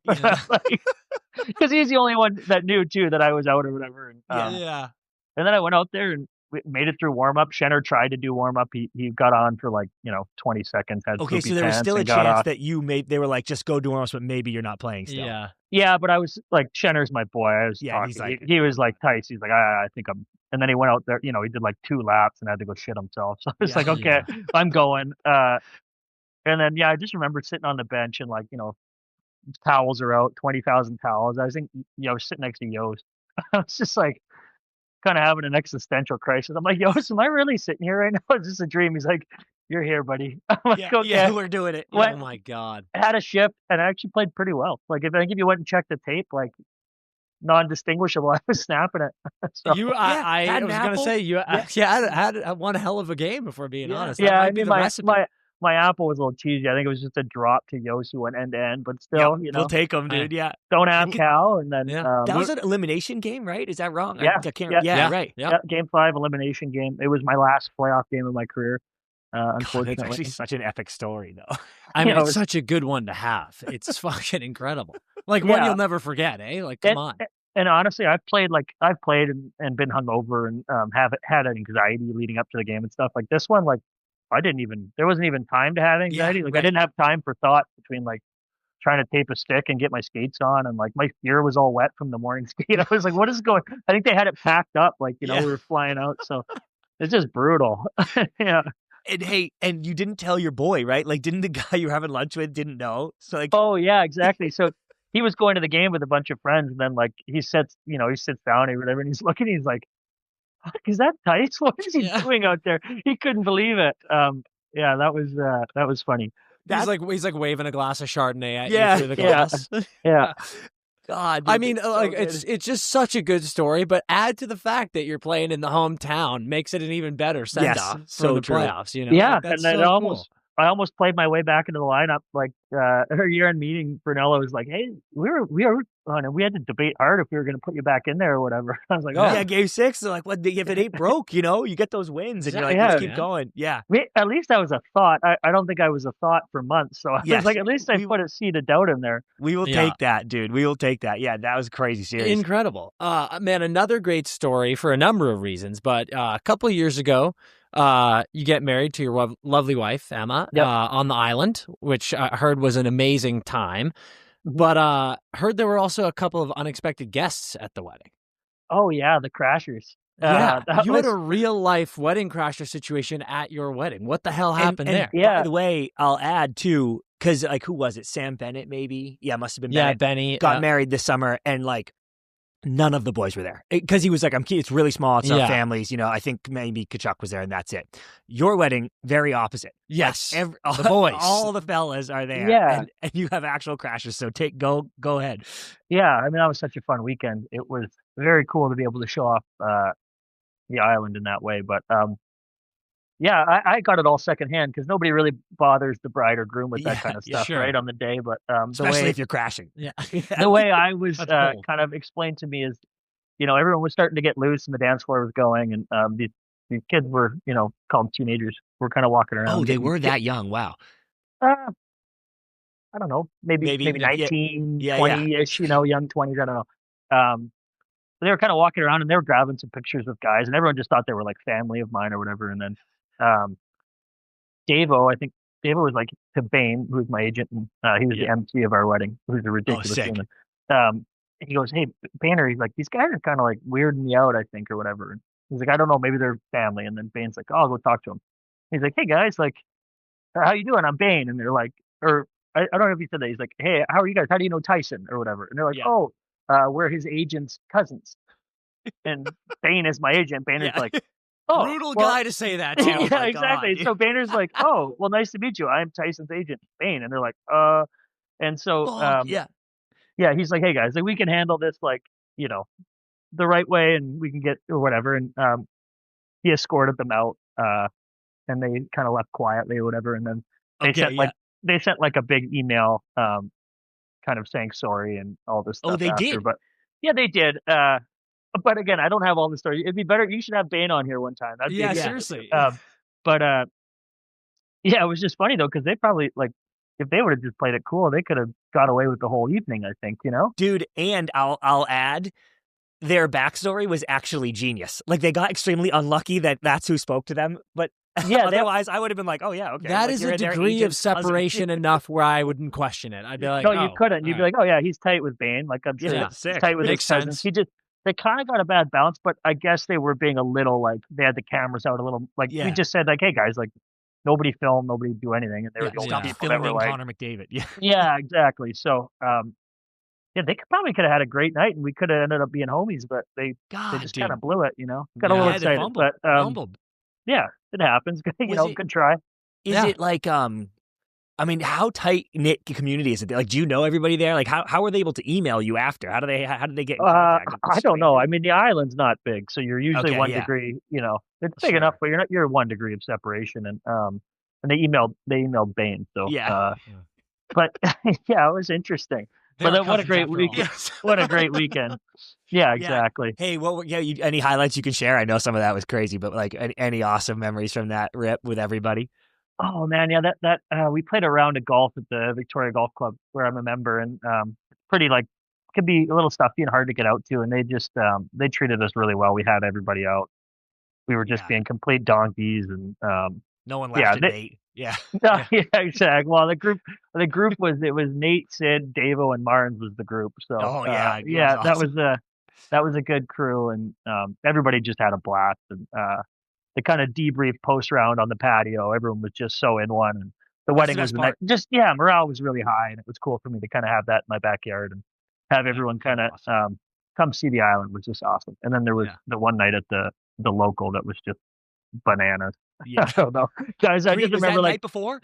Yeah, Smitty and Barnes and Enzo and Nate and everyone had their tarps off bartending. They're like crawling up the walls at this place, and I know the owner. I just started looking at the owner, and he's like, Yeah. he's like, just let it rip. I'm like, all right, He's like, enjoy it, buddy. yeah, so 100%. Yeah, Yeah, it was fun. Dude, hometown is epic, and having the different circles of your life. I mean, obviously, a lot of they're all NHL guys, but like just different pockets, different eras of your life, all interacting is so cool. Yeah, it was. So many good guys I've got a chance to play with, but they don't all know each other, or interact and stuff. So to get them, kind of all in the room and spend a couple days together, now it's fun. Like anytime I'm referencing one guy or another guy, they're all like, "Oh yeah, like that guy's the best." Like, so it's cool. Yeah, that's epic. The world's colliding moment. Yes, dude. Is Yeah, just as exactly, good as it gets. exactly. It's so good. Well, I want to now go to Chili Ones, dude, because we're talking about having some great nights, and Chili Ones is the coolest thing ever. We are massive. Oh, there we go, dude. We get the merch. Wow, special. There it is. Yeah. For the uninformed, you start your own a beer, 3% ABV, very crushable.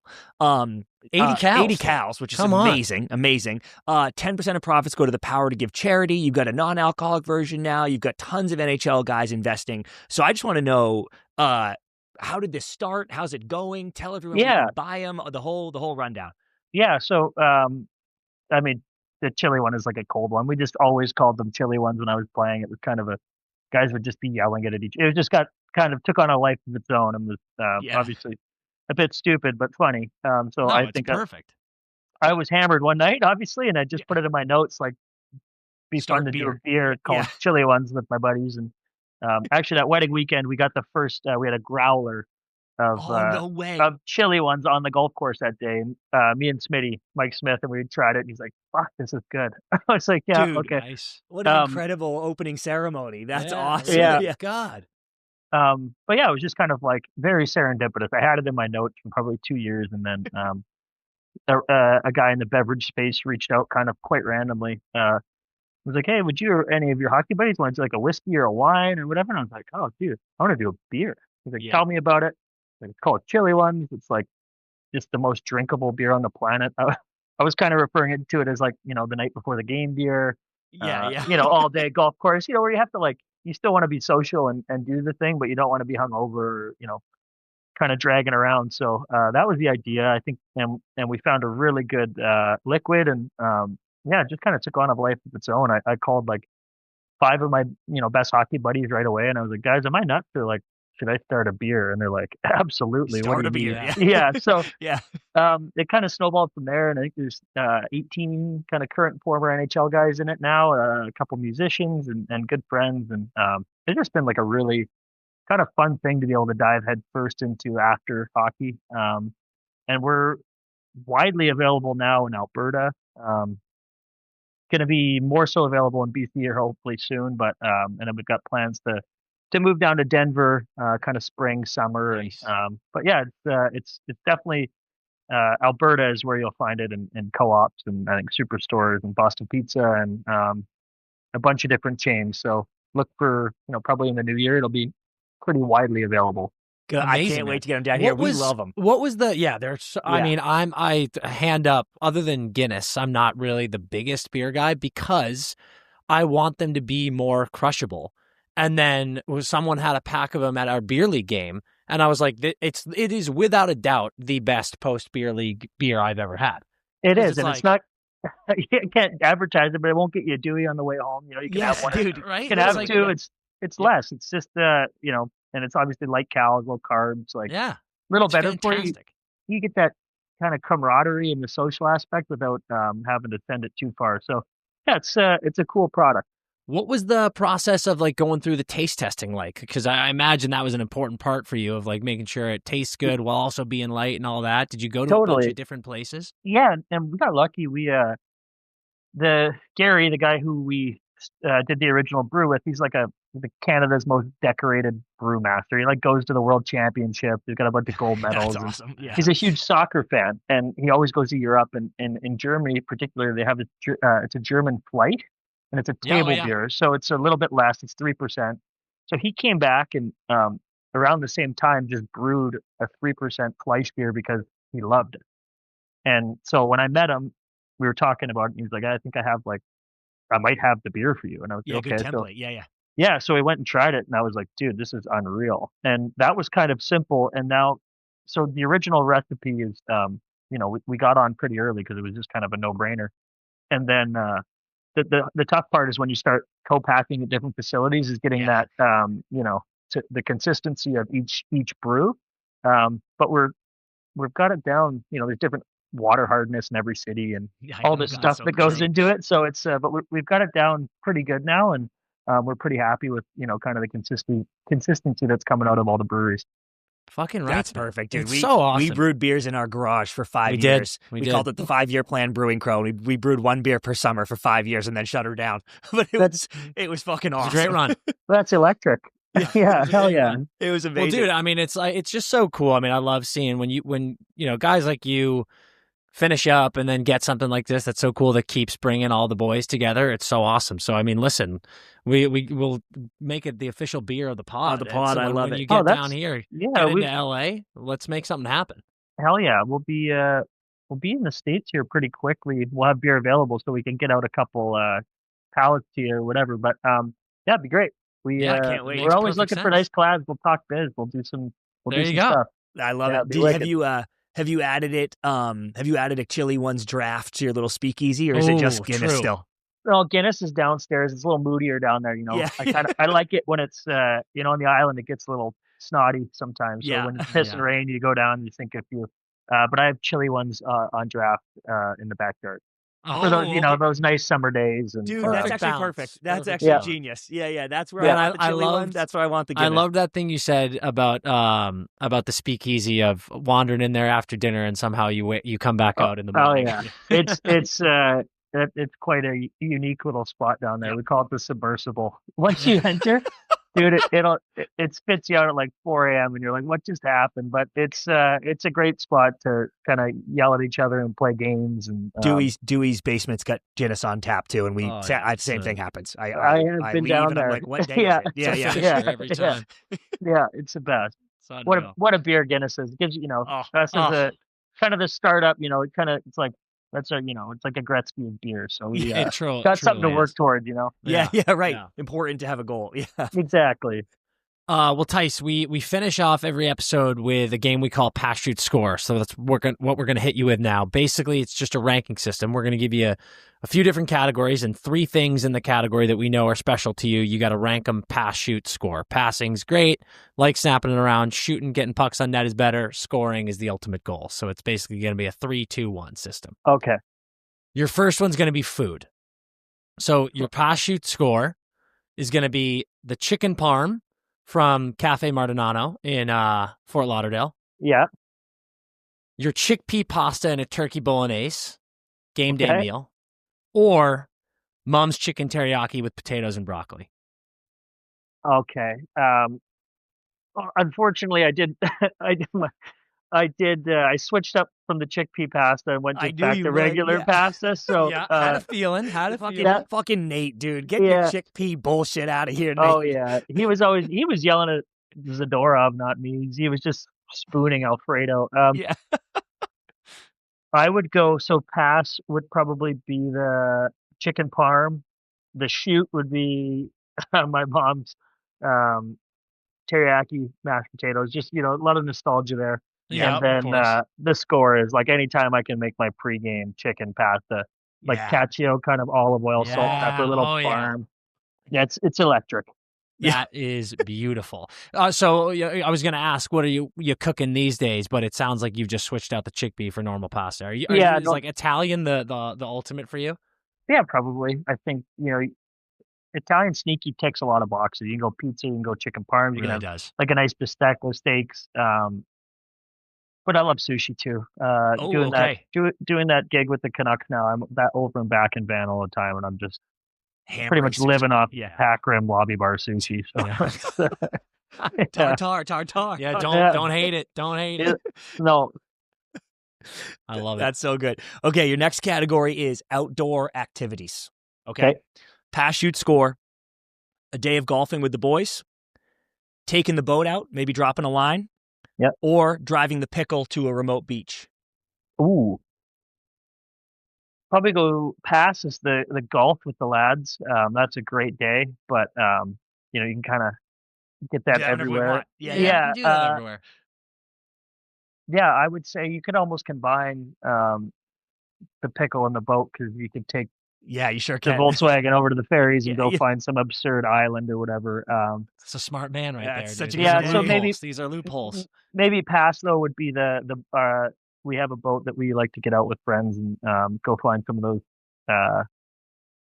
kind of unexplored, desolate islands and just bring the speaker and unload the cooler. That's a great time. But yeah, I think getting away in the Volkswagen on like a little weekenders, pickles all time. Yeah, you kind of just pickles all time. Yeah, kind of just wipes all the worries, and then you're not really expected to respond to anybody when you're in the pickle. So you kind of just live your life. There you go. Mm-hmm. Are you a catch and release guy, or are you bringing them home to cook? I am actually not a big fisherman. I don't really like killing things. But we do. Good man. Yeah. I mean, I still eat fish though, so it's kind of kind of pathetic. We'll let someone else kill it for me. Yeah, like, is that better?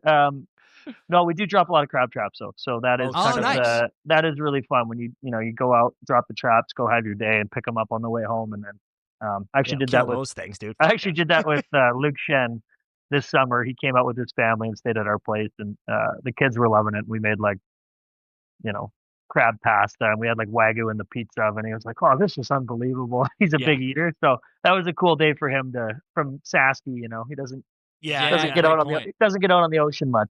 Yeah, dude. When we were little, like young, our dad was working for a food company, and he kind of worked in the pickle department, and he literally had a pickle van, like yours is called the pickle and is green, but he drove a pickle around. Yeah, so Tyson, it was shaped like a pickle. Like it was like Dumb and Dumber, the Mutt Cuts van. Like it was a pickle. Is it like is it for sale? I'll find you a picture, dude. I'll text you a picture. Yeah, we'll send you a picture of it. I don't know. We got to find out where that pickle van is. Because I have a good friend who's starting a pickle business out on the island. So they're always looking for wheels. You never know, dude. We gotta find. We'll find. I like a nice collab that makes sense. Yeah, same.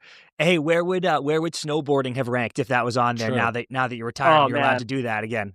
Right near the top. Okay. Wow. Yeah, I grew up, skateboarding, snowboarding. So to be able to do that again right at the end of last year, our writing was on the wall. I was like 90% sure I was hanging them up. Yeah. So I went. One of my good friends is Mark McMorris, who's a snowboarder, and he's got a place up in Whistler. So I went, met him up there, and I had like the best 2 days. It was so fun. It was magic. You're just up there. It's like it's incredible, dude. Couple Aperols halfway down the hill, and you're it's just so nice. Dude, we get to text him about the cooler thing. I know, dude. We do a bunch of trips. So once the groin's feeling good, we're gonna have to get you out on the mountain with us this year. It's unreal. Where do you guys go? Everywhere. I think we're actually hitting Whistler this year, but we do Utah. We do 2 weeks in Utah. We do a week in Colorado. We went to New Mexico last year. It's like all up and down the West Coast. Yeah, West Coast. So very good. Cool. Yeah, if you guys are in Whistler, hit me up. Yeah. 100%. We gotta dial that in. Okay, your next one is bands. Yep. So we're doing Pass, Shoot, Score, Okay. Pearl Jam, Yep. Lumineers, Tenfei. Oh, dude, you guys are nuts. I'll go Pearl Jam Pass. I was massive.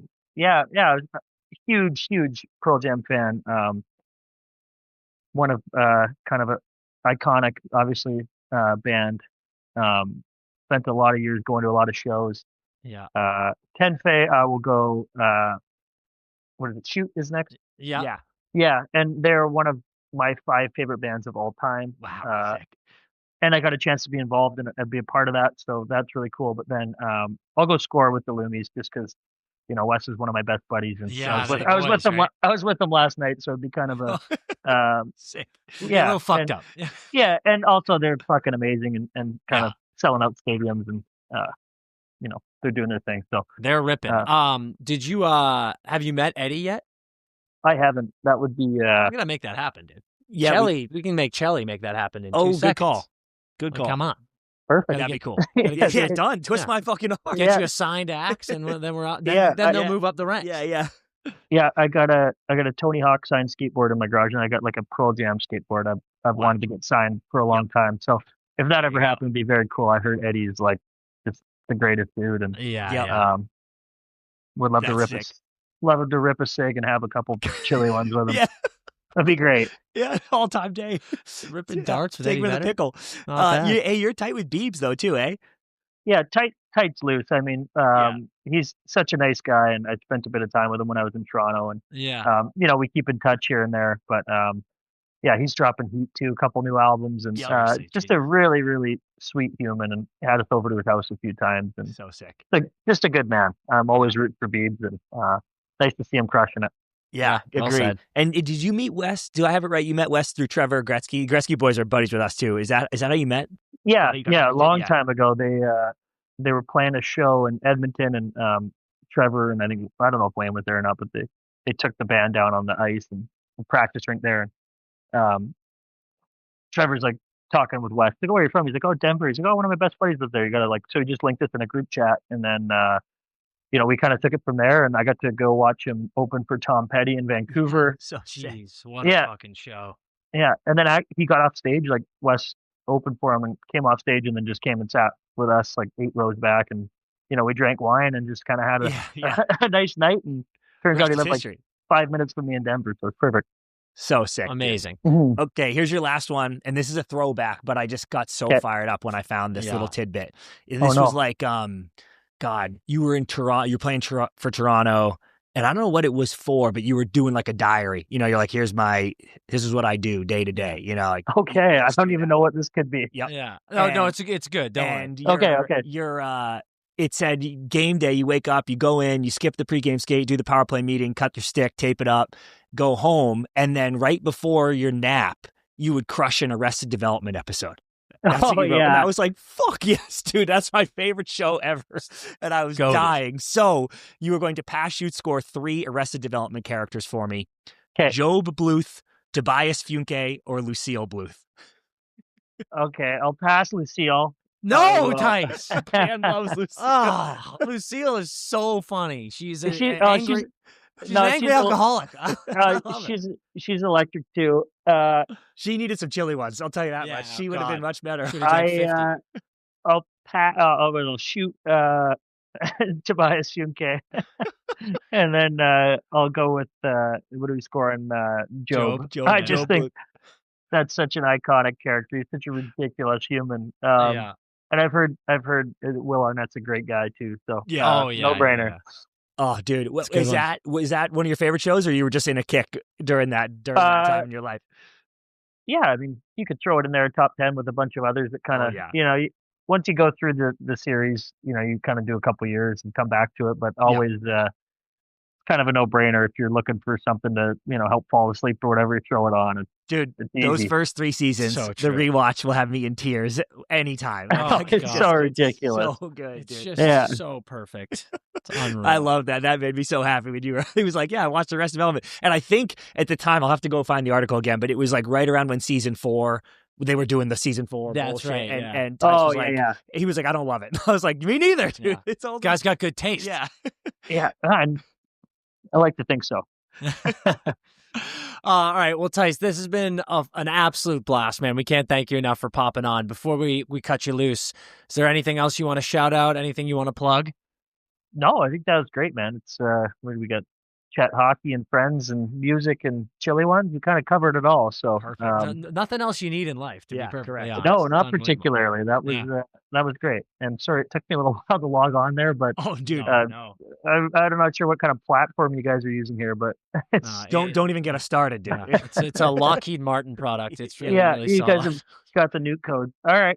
Well, I appreciate it, boys, and we'll get some chili ones down to you in LA then. Absolutely, yes, and we'll go absolutely. skiing. And you know what? We'll start with some swag so you can rock the hats on. Yeah, exactly. On the show. We'll do a nice merch swap. It'll be perfect. Love it. T-Bear, Tice, man, TB, unbelievable dude. He had more. I was trying to remember more off the cuff, but he has so many nicknames. He's the nickname king. He dishes them out. I got to get him to give us one. Maybe we should get honorary T-Bear nicknames from him. Call. So I'll hit him up for that. I'm going to be going skiing with him at Whistler. I'm going to be hanging with him every chance I get now because his stories, I like, dude. He's an absolute riot. Normally, dude, rarely in interviews am I just like, just tell me stories, bro. Yeah, that was just such a blast. He's such a riot. What a good guy. Unbelievable. Massive thank you for coming on. Hope you guys enjoyed that. I'm sure you did because it was fantastic. Utterly fantastic. Let's take this one into A beer league hotline. Buffer, what do we got? This is a sad one. Oh, God. Recently, we had a teammate, let's call him Greg, pass away at 25. Obviously a tragedy. While we're all reacting to the news in our group chat, our GM chimes in that Greg never paid him for the past winter season. No condolences, just straight into loan shark mode. We've been struggling to get a solid 10 skaters out regularly, and I was already on the fence about continuing with this team. And this might be the final straw.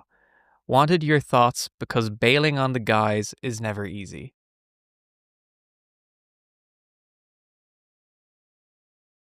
Dude, you might not like what I have to say here, bro. That might be what you need in GM.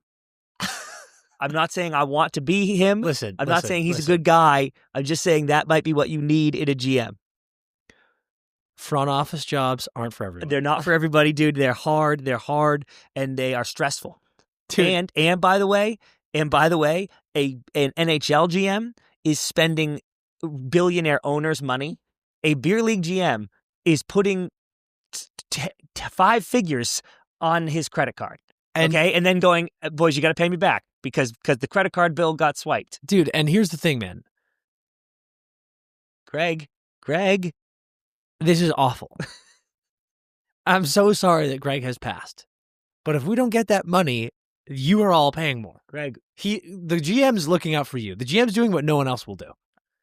No one wants to be the bad guy. He's a good guy. I'm not saying he's a good guy. And he probably could have reworded that text. He probably could have said, T's and P's to Greg's. Hey, thoughts and prayers. But also, we do need to chase down his payment. And is the GM calling Greg's wife, girlfriend, and going, I'm so sorry for your loss.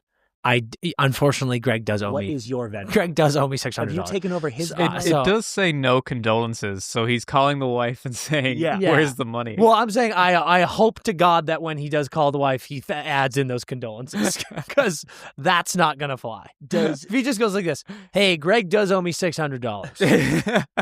Just saying. I think the boys should start a GoFundMe for Greg's family because something horrible's happened and be like, hey, you know, this money's going to go. It was horrible no matter what, right? Yeah. They're going to go, hey, this money's going to go to the funeral and whatever. And why did I respond that way? I don't know. That was crazy. A 25-year-old died. That was insane. I implied that maybe something terrible didn't happen. Dan's like he's a murderer. He's probably good that he's dead. I'm like, Dan thinks he faked his own death to avoid paying. This is clearly tax evasion. Like this guy owes so many people money. They start a GoFundMe for the family, and then they go, "Would it be okay if 600 of this? You get some miles. You throw us some miles." Everybody's happy. Everyone's taken care of. That feels fine. I can't believe this. Like, this is so bad, Greg. But do you just eat this? Do you have to just eat that as a team? Yeah. What are the options? GoFundMe. You go GoFundMe, and we're taking 600. And you just go, we're going to take 600 out of that? He didn't pay us. But what? Hey, he didn't pay us. Are you allowed to just start a GoFundMe when anyone dies? I think under age 30. But you go, boom, go fund them. And we're going to take... You're seeing dollar signs. Yeah, boom. And we're going to wet the beak. Dude, 31-year-old dies, nightmare. Yeah, it's brutal. You go, get nothing. Under 30, boom. This is awful. I think you have to... I think you have to eat the money. I think this GM's bedside manner is atrocious, but I commend him for doing his job. Last point, I think the rink should eat it. Yes, 100%. I 100%. think the rink should go, your team gets to pay $600 less. Or whatever. 100%. I'm the GM. I go, here's our roster. Here's our price per player. And this guy's dead. He did die. So he obviously isn't paying. We're not paying that. And if you think that rink manager isn't going like this, that's awful. You still owe that money. It's because it's a bad precedent, honestly. He's like, oh, people are just going to drop it dead. No one owes me money. Being rink manager is not an easy job either, Dan. Okay, before we go straight to hell, let's go into a Bauer blind ranking. It's Thanksgiving week, so we're obviously blind ranking Thanksgiving sides. Sean, you don't know shit about this holiday. No, he loves it. He loves it. And I'm excited about this one because Bauer Hockey brings us these blind rankings. They bring us the Pulse, which is the greatest stick on earth. It is. And they bring us all my gear, which is my favorite gear on earth. And then today, they're gonna put their finger on the pulse of the giving me greatest Thanksgiving sides. foods on earth. Unbelievable. Which are Thanksgiving. So thank you to our friends at Bauer for an incredible blind ranking. Sean, we're giving your thanks favorite American holiday to Bauer. No, Christmas. Christmas. Yeah, but that's not American. That's not an American holiday. Yeah. My favorite American holiday is probably 4th of July. Yeah. Whoa. Thanksgiving's a so close That's second. very patriotic of you. Yeah, I'm a patriot. Hell yeah. Yeah, he sure is, dude. We are all patriots. You're all patriots. Okay. That's awesome. John, Thanksgiving sides. All right, going to keep it Irish, kicking it off with mashed potatoes. Great one. Great one to start, Sean. That is Unbelievable. so Irish. And I put a little, I put some chives in it. I cook it with some chives. Just thinks it adds a little color, to the dish. You got to do it. Yep. Are you a creamy or a chunky mashed potato Creamy. guy? Creamy. I'd like to spread it across a bagel. I've grown fonder of chunky mashed potatoes. Yeah, really? Yeah. I think I want like really fluffy, creamy mashed potato. If it floats away, if I have to catch it and eat it, that's perfect. Guys, I think this is one. Oh my God. Off the bat? No. That's fucking insane, Dan. And Okay. Is it insane? Yes, No, it's insane. it's not. What's better than that? Several things. I can't say them yet because it'll paint Mashed paint the game. potatoes? What about I appreciate you celebrating my culture. Yeah. Oh, Dude, yeah, for mashed Sean, potatoes I'd on go- thing. And you know what? I'm a little bitch boy, fit boy, and I try not to eat certain things all year round. And like I will say, unfortunately, mashed potatoes are sacrificed for me. I don't eat mashed potatoes all the time. And at Thanksgiving, getting a side of mashed potatoes, putting a dollop of creme fraiche or sour cream on there, it's just so good. Yeah. I'll give you 2. I was going to say 3, but I'll go as high as 2. I don't even know what I think I have one thing that I specifically with Thanksgiving sides that I could put one over here, but I will go 2. Mashed potatoes 2. All right, we're settled on 2. All right. Glazed carrots. Okay. I think If you even dare to say any number other than 5, I will fire you into the sun. Like with a bazooka. 5. Dude, I like carrots. I do too. Why is everyone hating carrots? No, I in fact like glazed carrots, but we're talking about Thanksgiving sides, the opportunity to be as gluttonous and enjoy delectable sides and foods. And we're going to put glazed carrots higher than 5? No way. I love carrots. Well, I like carrots too. There's I got some strong opinions about some other things on this list. But, Okay. All right. This might be a challenging for your mashed potatoes, though. We got macaroni and cheese. I saw someone the other day who was implying that mac and cheese is not a Thanksgiving side. They were like, mac and cheese, like that's craziness. And I was like, what? It's fantastic. Well, this one's interesting for me because I love mac and cheese in general. Yeah. And I think it is completely acceptable, more than acceptable as a Thanksgiving side. But some things are very Thanksgiving to me. Yeah, this isn't the most traditional one. This is like, I think barbecue, honestly. Like when I'm like, oh, we're getting Oh, barbecue, yeah. I'm like, agree, mac agree. and cheese. Yeah, I agree. But I do think if I were to go to a Thanksgiving dinner, a big one, and there was no mac and cheese, I wouldn't be like, what? But I'd be like, oh, it's kind of a bummer. Interesting. That's slightly higher than me. Yeah. And when I go, when I see it, I go, oh, nice. Instead of expected. Yeah. But I love mac and cheese. So now it's tricky. It's hard to vote here. Because I'm like, just general food, I'm like, oh yeah, 1. Well, this is one of those things, because here's the thing. This isn't a blind ranking of what we expect at Thanksgiving. Yeah. This is what we enjoy. Yeah. And Ooh, if you're okay. if you're telling me you go to a Thanksgiving dinner and there's a nice mac and cheese on the table, you're not taking some of that mac and cheese, you're a fucking liar. Dude, I am using too much of my plate, to be honest with you. I'm like, oh fuck. So that's a 3. Okay. We might pay for this, but okay. We might. but I think that's a 3. Yep. All right. We got deviled eggs. See, now I'm fucked. No, I think this is, that is, if you are about to fucking say that's 1. Deviled eggs might be my favorite food. Yeah, but that's You now. said it's about what I enjoy. You Okay, just said that. All right. Okay, Chris. Pizza's on this list. Yeah, No. one. No. There has to be a modicum of respect to if you are in fact a side or not. And I think deviled eggs at Thanksgiving is a very rare thing You that have had deviled that eggs you at and I Thanksgiving do for the last 12 years. because you and I love them. That does not mean that we are right. Now, I think deviled eggs are fucking delicious. You put a little bit of paprika on there. You put a dollop of wasabi on there. Okay, if you type in... Sean. Wasabi. Yeah, Sean, it's It an absolute will game blow your mind. Is this a Powers household thing? No. We can't take credit for that. I've seen it at places. One of the great chefs we used to work Yeah, for. but you put a little dollop of wasabi, little drip. If you Google, are deviled eggs a Thanksgiving side, the AI overview says yes. Deviled eggs are a common and popular side dish at Thanksgiving. We're going to go 4. And I think, are you fucking crazy? Potatoes needed to be 3. And we'd be perfect. Are you honest to God? And we would still have 1 available? Yep. You're an idiot. You're Dude. out of your mind. Dude, deviled eggs are goated. I like deviled eggs more than you do, but I'm being realistic about this list. And you're saying you like mashed potatoes more than deviled eggs. At Thanksgiving as a Thanksgiving side. This is a tragedy. Deviled eggs are a Thanksgiving appetizer at best. This is a tragedy. But okay. 4. No. 4. Okay. Do you want to put them 1? Yes. Okay, fine. Go for it, dude. No, go because you know what pisses me off here is if Sean gives us a veggie next, if we get a roasted Brussels sprouts, I'm a genius. then yes, I'm like, fuck me.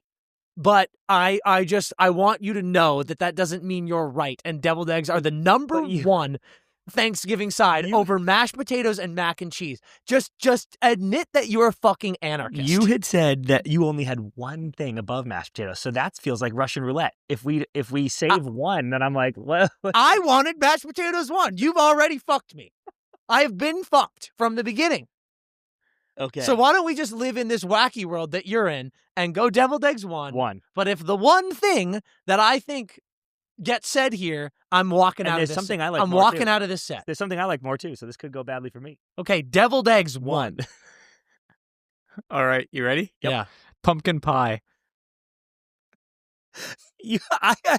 I love pumpkin pie more than you. I wonder how you feel right now. I'm devastated because I love pumpkin pie. Pumpkin pie should not be on this list. That is not a side. That is a dessert. It does say technically dessert. Yeah. Yeah. It's a technicality. Still better than carrots. Again, like this list went well, I guess. I feel good. I feel great. I think that you are what was your other potential one? I think, and it specifically Oh, I know what you're gonna say. Kraft stovetop stuffing. Yeah. Just put water in it, Out of put the it on box. heat, Stuffing out of the box. put some butter in my that number pan, 1. and fucking God. Dude, William H. Macy recently had a tangent where he was doing press for some movie or something, and they were talking about Thanksgiving sides, and he brought up stuffing, and he was like, you deserve to be shot if you try to like zhuzh up stuffing. Like when I go to someone's Thanksgiving and they have homemade stuffing and there are oysters and artichokes in it, I'm like, go fuck yourself. Pour it out of the box and put water and butter in it and make the best thing I've ever had in my life. And I'm like, amen, sir. God. Amen. Ready in 4 minutes. It's so good. Amazing. Okay, that's it for our blind ranking. I can't wait to see the comments on this. I have no idea how that's going to go. Huge shout out and thank you to Tyson Barrie. Unbelievable interview, unbelievable episode. Guys, go to the store, grab some merch, go subscribe to the YouTube, follow on all accounts. We absolutely love you. We will see you later this week, right before Thanksgiving. Don't worry, we're still coming to you on Thursday, Thanksgiving Day. And until we see you then, skate hard.